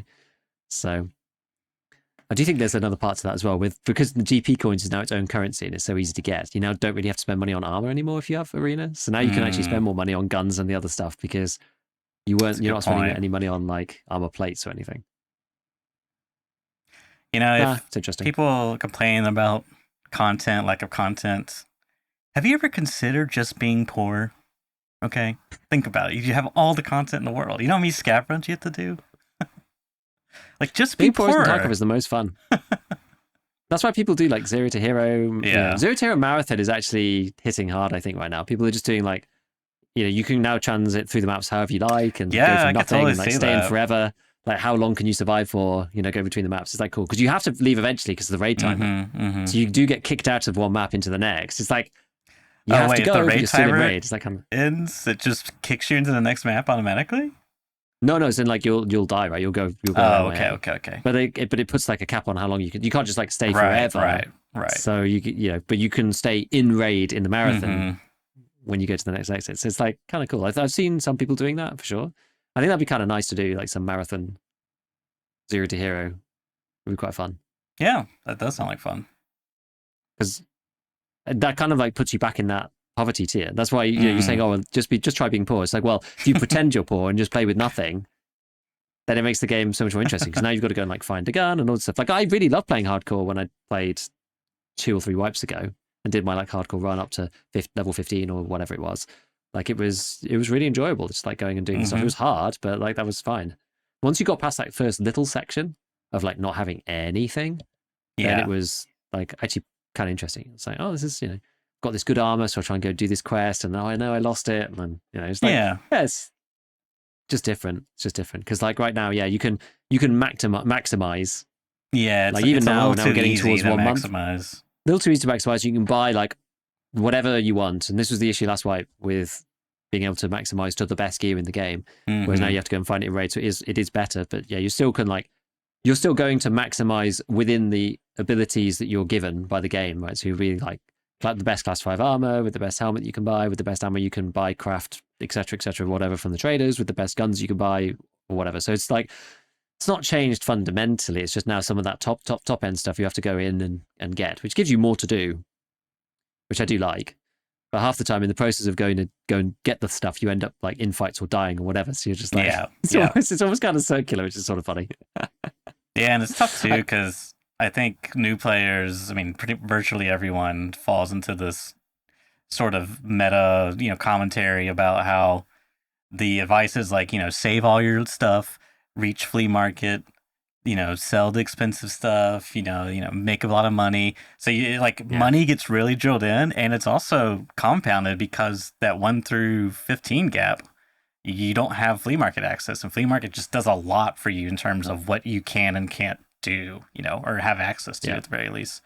So it's like a very, I don't know, ingrained into a lot of Tarkov players early on that money is like the almighty, but it's once you overcome that little hurdle, it's not too bad. Yeah. That's the message. Buy better kits. Buy better kits. No more budget AK videos for you, Giga. You've been banned. Banned from making them. All right, I got one last quick thing. Oh God. What the hell is it? I got one last quick thing for you. Oh my God, mortars are coming to my location. No, that was there's a tornado warning in my area. It's raining outside. It's like I can hear it hitting the windows. Sorry, that was my phone. Mortar strike. Oh my God. Yeah, sorry. I can't resist the funny joke. All right, so what was I gonna talk about? Oh yeah. SPT, Realism Mod got a video update. I'm not really sure what it is. Where can I find it here? Hazard Zone updates. Here we go. So yeah, this is the Realism Mod, and I think this is like a teaser video if I remember. Realism version 1.45. But the interesting thing about this that I notice is, oh my God, he's done map edits. There's like custom assets. I mean, not custom assets, but like somehow I don't know the technicalities behind specifically Tarkov, but somehow the game maps for, unencrypted or whatever, decoded or whatever, put in some format that's readable by some, map editor / 3D modeling thing, and then like put assets from like Tarkov, like boxes and stuff, crates, and there's like these Terra Group crates that are radioactive, and he's showing off some of the mechanics he's implemented. Like this is actually really cool. He's on labs, and he goes into the blue room, but the little black room, and the little like sanitation area with like the purple lights, and he's got a gas mask on, I believe. Because I guess like the whole time he's got like a Geiger counter and it's like going off. And in here you can take the gas mask off because this is the sanitation room. It's like it's cleaning out the air and stuff. I was like, oh, that's really like, I don't know. It's just like it's like a kind of cute little thing and like a little attention to detail. But yeah, I thought this was like pretty. I don't think I've seen like map edits like this before. At least nothing as popular as Realism Mod, because Realism Mod's fairly popular. So I don't know. That's just pretty cool. Like a neat little thing, and he's got radiation of some kind, and it's like a hazard system. It's pretty neat. I haven't looked at it too much, but I just saw this on my feed the other day, and I was like, wow, that's really cool. Really cool. That is cool.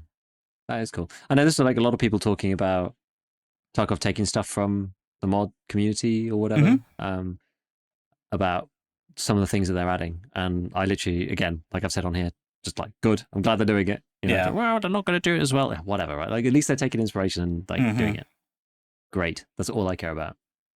Yeah. Do the thing. Do the thing, people. Give the people what they want. Yep. This is good. This is good. Do you have time to quickly talk about Deadlock? I mean, if you want, but it might be one of those where if I get going, Giga, you might have to throw up the hand waves and send the messages. I'll get like 9 DMs from you. We gotta close down. Stop. Yeah. Yeah. No, go for it. Go for it. I'm sure it won't be too bad. All right. You've been playing a lot or not so much?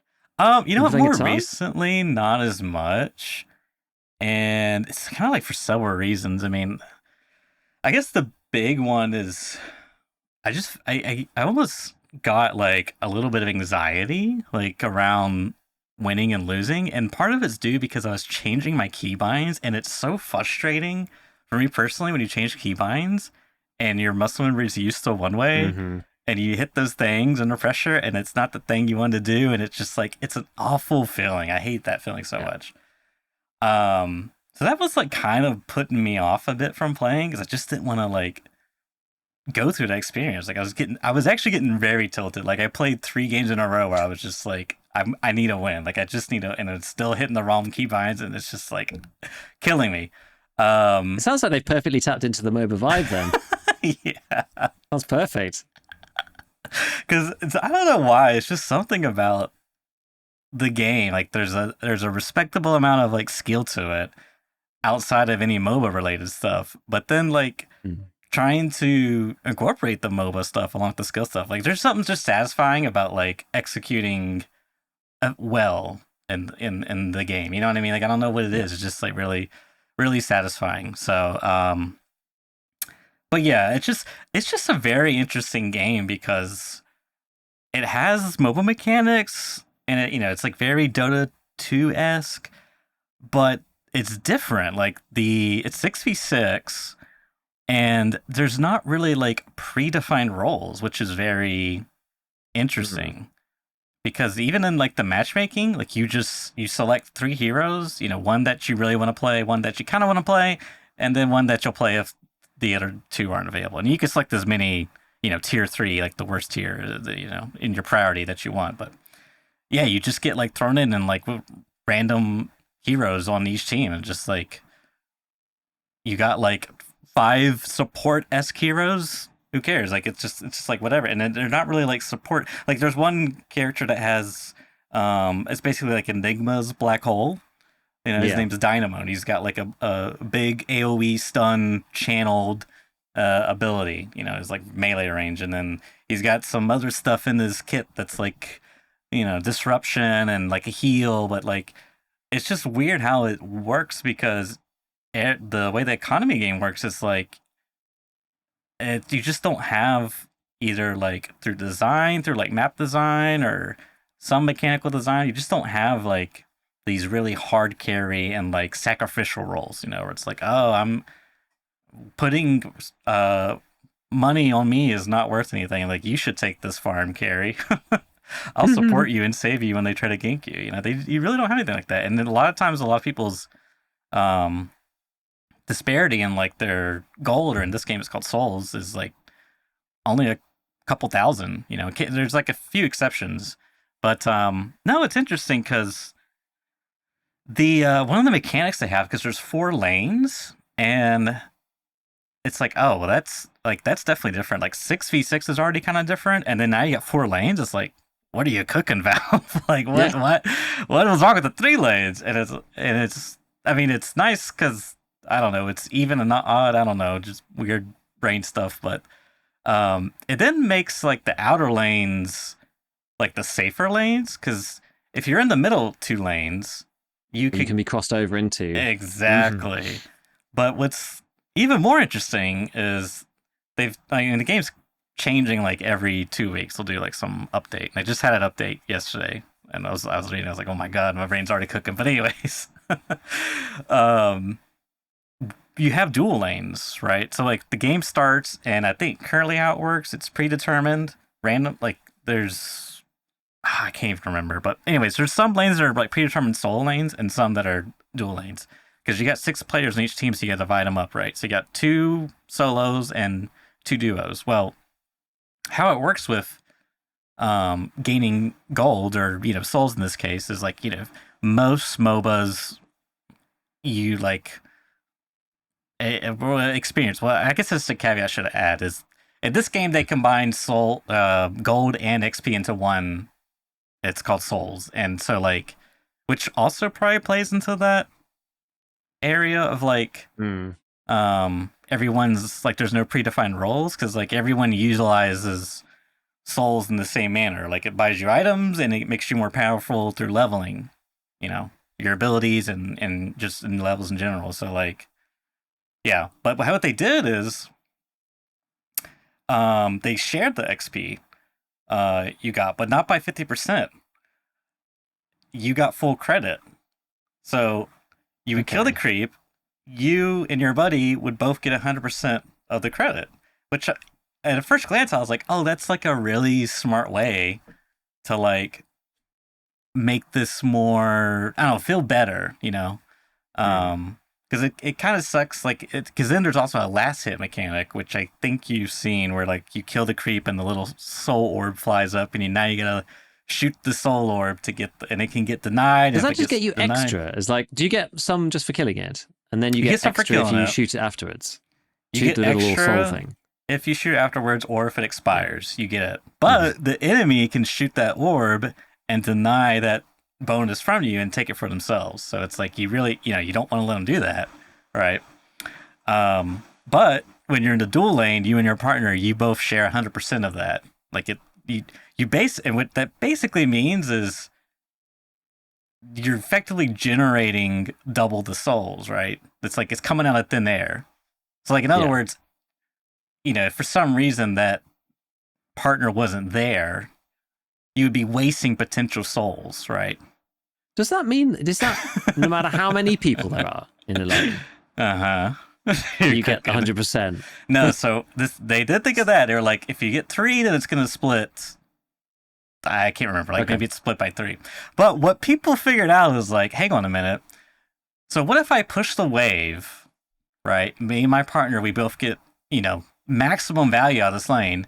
And then I go to my other lane where my solo's at, and when the wave's in for him, and then I get maximum value of that, and I come back to my lane, I get maximum value of that. So there was this small period where people discovered this, and there was this meta where it was called dual soaking, and you would you would have one, hero from each side of the map, left side, right side, just go back and forth between the lanes, and they would just get they would have like a 5k lead at 10 minutes, which is like pretty crazy for that. And it was like so game breaking that a commentator was like, yeah, if you're scrimming against another team and you're not doing this, it's just an auto loss. Like you just have to do this. And so they patched it out. They add like a lot of if and statements. Like now it's like this lane's a dual lane, and that's that. Like you also, once you get your 4 allotted creeps per 30 seconds or a minute, then you can get no more or something. So you can't do like this weird shenanigans where you're like jumping around. Kind of a shame when that happens, because it locks down a lot of the like creativity. But yeah, I can see why. Like especially at this early stage, they probably needed to do something. Yeah, I think they've reached a decent middle ground, because there was like a more stricter change where it basically like you were griefing if you tried to go do that, like try to go dual soak. But then furthermore, if you wanted to gank, for example, and if you didn't get the kill, you were just like, now you were splitting 50% souls. So you were taking away previously the solo's guaranteed 100% is now going to the ganker, and then the gank failed. So it's like, oh, you're just soaking up my souls, like you're not even contributing. So they've kind of like toned some of that down to make it more balance interesting. But yeah, it's just like, man, the design of it all is just super intriguing to me, because it's like you don't have these predefined roles. Like there's a popular build going around where you get this item called Echo Shard, and it's like a tier 4 item. It's 6k, but it allows you to like instantly refresh an ability that's a non-ultimate. So it's kind of like a mini refresher. And this character has a stun, but the stun you cast on someone, and it's got to like charge up, and after like a delay, then it stuns for like a second. But what they do is they cast Echo Shard, and then wait a little bit and cast it again. And so they're with like all these items that increase your duration of your abilities and stuff, and you would get like a permanent, 5-second stun. And it was also AoE, because once the stun goes off, there's like a ring around it. So it's like just this insane, really crazy. Yeah. But then people were just like, hang on a minute. This character typically is looked at a really good farmer, late game carry-ish, because they do more spirit or magic damage. That's kind of like what their kit's kitted for, but they just have a lot of built-in farming accelerators, like AoE stuff and bullet AoE related. Yeah. And But yeah, people were just like, yeah, let's just play this as support and just get this one big, this item and a bunch of heal stuff, and we'll just be like this insane, team fighters. Like no one can ever team fight us. It's like Because you're all going to get stunned for eternity. yeah, I love this stuff. I wish, like, we were talking earlier about Tarkov and niche stuff, and I feel like I wish we had more room for that in Tarkov, because I do really enjoy this sort of like theory crafting. Like, right, I don't know why I'm like obsessed with one hero. No idea why. Like, there's nothing really like unique to me. Like I was thinking the other day, I was like, oh, they got kind of like a cool aesthetic, and like their kit's okay. It's like, burst damage and like a stun. It's like it's okay. But I don't know why I'm just like hyper obsessed about what's the ultimate godlike build I can come up with. Everyone's doing it wrong. What's the I can crunch the numbers, Mason. What do they mean? I'm like sitting here. If I hit this timing at this and perfect millisecond, then I could beat this power level, and It is good. I do like all that stuff. It is awesome. Yeah.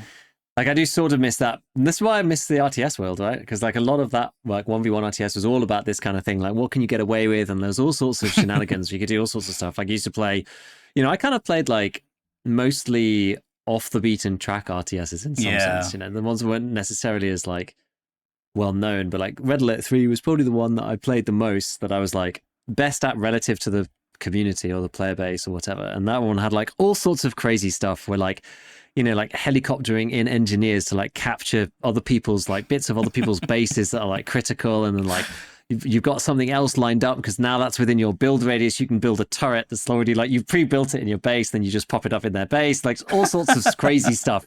There's just like so many, just so much stupid stuff in games like that I really, really like. And you get this like crazy creativity that goes on with that, with like builds and whatever. Like obviously that sort of goes away as games get older and as people like figure everything out. But I just enjoy that process. The process is actually more enjoyable almost than like once the meta's formed, it's like, oh, whatever. It's like it's the process of discovery, right? That's what makes it awesome. Yeah, it's just nice to play a Valve game again, because their patch notes are very detailed, and they pretty quick to address meta, and the meta shifts. Like it's kind of bizarre because the game's not officially released, but it feels like it is. Like they released a new hero, which was just like, okay, but it's not like... It's still like closed beta technically, right? Yeah, and it's like you go on like this weird forums website to read the patch notes. Like they don't have like a website. Like it's just so bizarre. Yeah. It's so weird. But we were actually talking about Deadlock either last night or the night before. Mm-hmm. And I was still just saying, like, I'm so confused internally as to whether it hits the Venn diagram of like all the right things and everyone's going to love it, or it threads the needle through the Venn diagram in the center and no one's going to play it. Like, I just can't tell. And I think a lot of the hype about it is because it's a Valve game. It's a new Valve game. There's like a lot of that to it, I think, in some ways. And obviously that comes with like the game being done in a certain way and being done actually quite well. Mm-hmm. But I just think, I don't know, like long term, what do you think after playing it for a decent amount of time? What do you actually think within like, will FPS players play it, or is there too much MOBA for FPS people? Will Dota people play it ultimately? Because there's so much like sunk cost into Dota itself that do people want to play like another one and with shooting things as well, which I don't think necessarily has that much like overlap with the Dota community. I was like talking about it with chat, being like, actually the Tarkov community probably would like Deadlock almost more than anywhere else, right? Like Tarkov's like the thinking man's shooter. It's like almost like we're almost like perfect for Deadlock, actually. It's like as long as you can get into the MOBA mechanics a bit, it's like tactical shooting with economy on it. Like that's like half of what EFT is, or at least when you're learning. Pretty well much, yeah. Yeah, I mean, it's like I think it's got quite a good overlap with the Tarkov community. You think face value? I mean, or maybe not at face value, but yeah, I kind of think so. What do you think? Do you think it's going to miss the mark, or do you think it's like people are going to like it? I actually think as you said, it's going to appeal more to shooters. Because I think a lot of people has played a MOBA before, right? And I think if you've, primarily played MOBAs versus shooters, it's kind of a harder bridge to gap versus like, you can kind of just be brain dead in terms of MOBA in this game. But if you have, like, there's basically a free item that gives you quote unquote double damage. It's called hitting their heads. Easier said than done, in a lot of cases, but it's kind of OP when you think about it like that, There's also just, if you like master the movement tech, because it's got that whole like Valvean, movement to it. There's like air strafing, and there's even like I was watching this video that's referencing movement, and it's like, yeah, check out this community made doc, and I go to it, and there's like just some like obscure like stuff, like if you dash while crouching, and then you stand up, you do dash crouch cancel, and then now you can input another dash, which normally you couldn't, but because of this weird, it's like, what?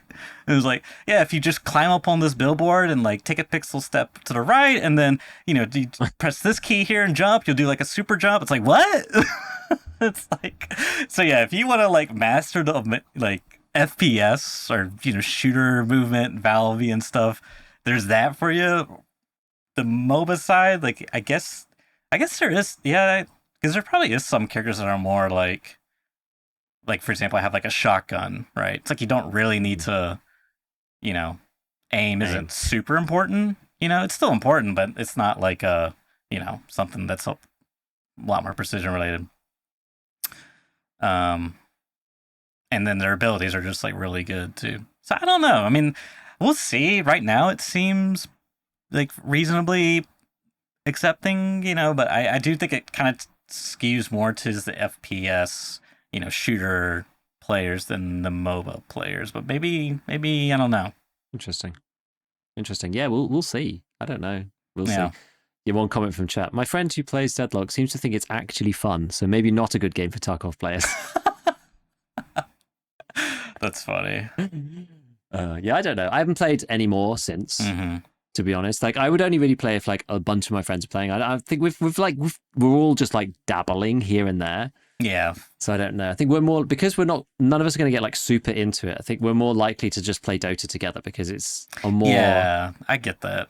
Even though the experience isn't like, it's like playing a complicated game that you know well, rather than playing like maybe something slightly simpler or whatever, but where you have to open the rule book every time you play. Yeah. It's just the same kind of thing. If we all know the rules, we all know what we're doing, it's like we just can play the game, even if it's like kind of, hard or stressful in the game itself. It's like we know what we're up to. Whereas like, yeah, we're just kind of blind in Deadlock, and there's a certain sort of learning curve cliff that we have to breach before it becomes good. Probably just takes like one of us to actually look at it. Person probably ends up being me, to actually like go and research some strategies or something and be like, right, you do this, you do this, you do this. But I'm not sure if I could be bothered. Yeah, I mean, it's the classic case of there's a bit of a learning investment, much like Tarkov. You got to sink in a certain amount of investment in learning, and yeah, so definitely is. That probably would be the biggest. See, it's hard because I feel like the shooter would be like a mass appeal aspect, and then but then the actual like meat potatoes of it, the MOBA, and then the intricacies within the shooter stuff makes it kind of like hard learning curve. Like, yeah, it was kind of not obvious that sliding gives you infinite ammo. No, I didn't know that until you said it on one of the casts. Yeah, it's just like, and it's like a common like new player to yeah, if you slide you get, and then people are like, what? I didn't know that. It's like, yep. Yeah, I think what they could do with, I think this is probably the biggest like accessibility feature that they could add right now would be guides like on Dota. You pick a guide and it tells you what to buy and what to do. They do have that, but something about the UI and overall, like this will be the final thing, is because I mean, it's just like, God, the way they done the items is like so complex. There's like 4 tiers and there's 3 categories. You got guns, vitality, and spirit, which is like effectively your gun / auto click damage, your HP / defense, and your magic or spell damage. But the way they done it is like, instead of in Dota, you had 6 item slots. Here you have 12, but caveat, because there's an extra 4 you can unlock to give you 16, and it's very confusing. And then they got like, I mean, there's got to be like close to 100 items. Dota probably has like what, 50, 40, and like half of those items are like just stat items, whereas like in this game it's like there's maybe like 10 just stat items. Like everything's got like some type of passive component or some type of I feel like there's a lot more stuff going on with the items there. Yeah. In Dota it's just like, oh, +6 damage or whatever, and you're like, okay. Yeah, You know, yeah. it's like it's obvious what they do, but like in this game, it's like there's all sorts of stuff. It's like crazy. The categories And are even crazy on their own. yeah, and it's not like a lot of items build into other items either. That's pretty limited. Yeah, So yeah. there's a real big emphasis on like, you know, managing your slots and getting those what called flex slots, those extra 4 that Mm. make 14 or 16 that I talked about. You have to do like certain objectives. Um, and yeah, it is very overwhelming on that front, honestly. So I'm not, but it is interesting because it makes it more complex and more strategy related. But you know, at the same time, makes it harder to learn. So that'll be interesting to see what they do there in terms Yeah. of educating and whatnot. Yep. Yep. Cool. All right. I did see one comment. Someone said, I on the podcast, they commented saying that they, I think last week I talked about Deadlock, or maybe the week before, but they said, yeah, I played Deadlock, and after 5 minutes, I installed the game. I was like, yep, that's a classic MOBA experience right there. That is a very classic experience.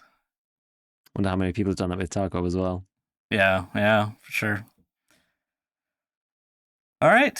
Thanks for tuning in. And as always, we will see you all next week. Catch you later.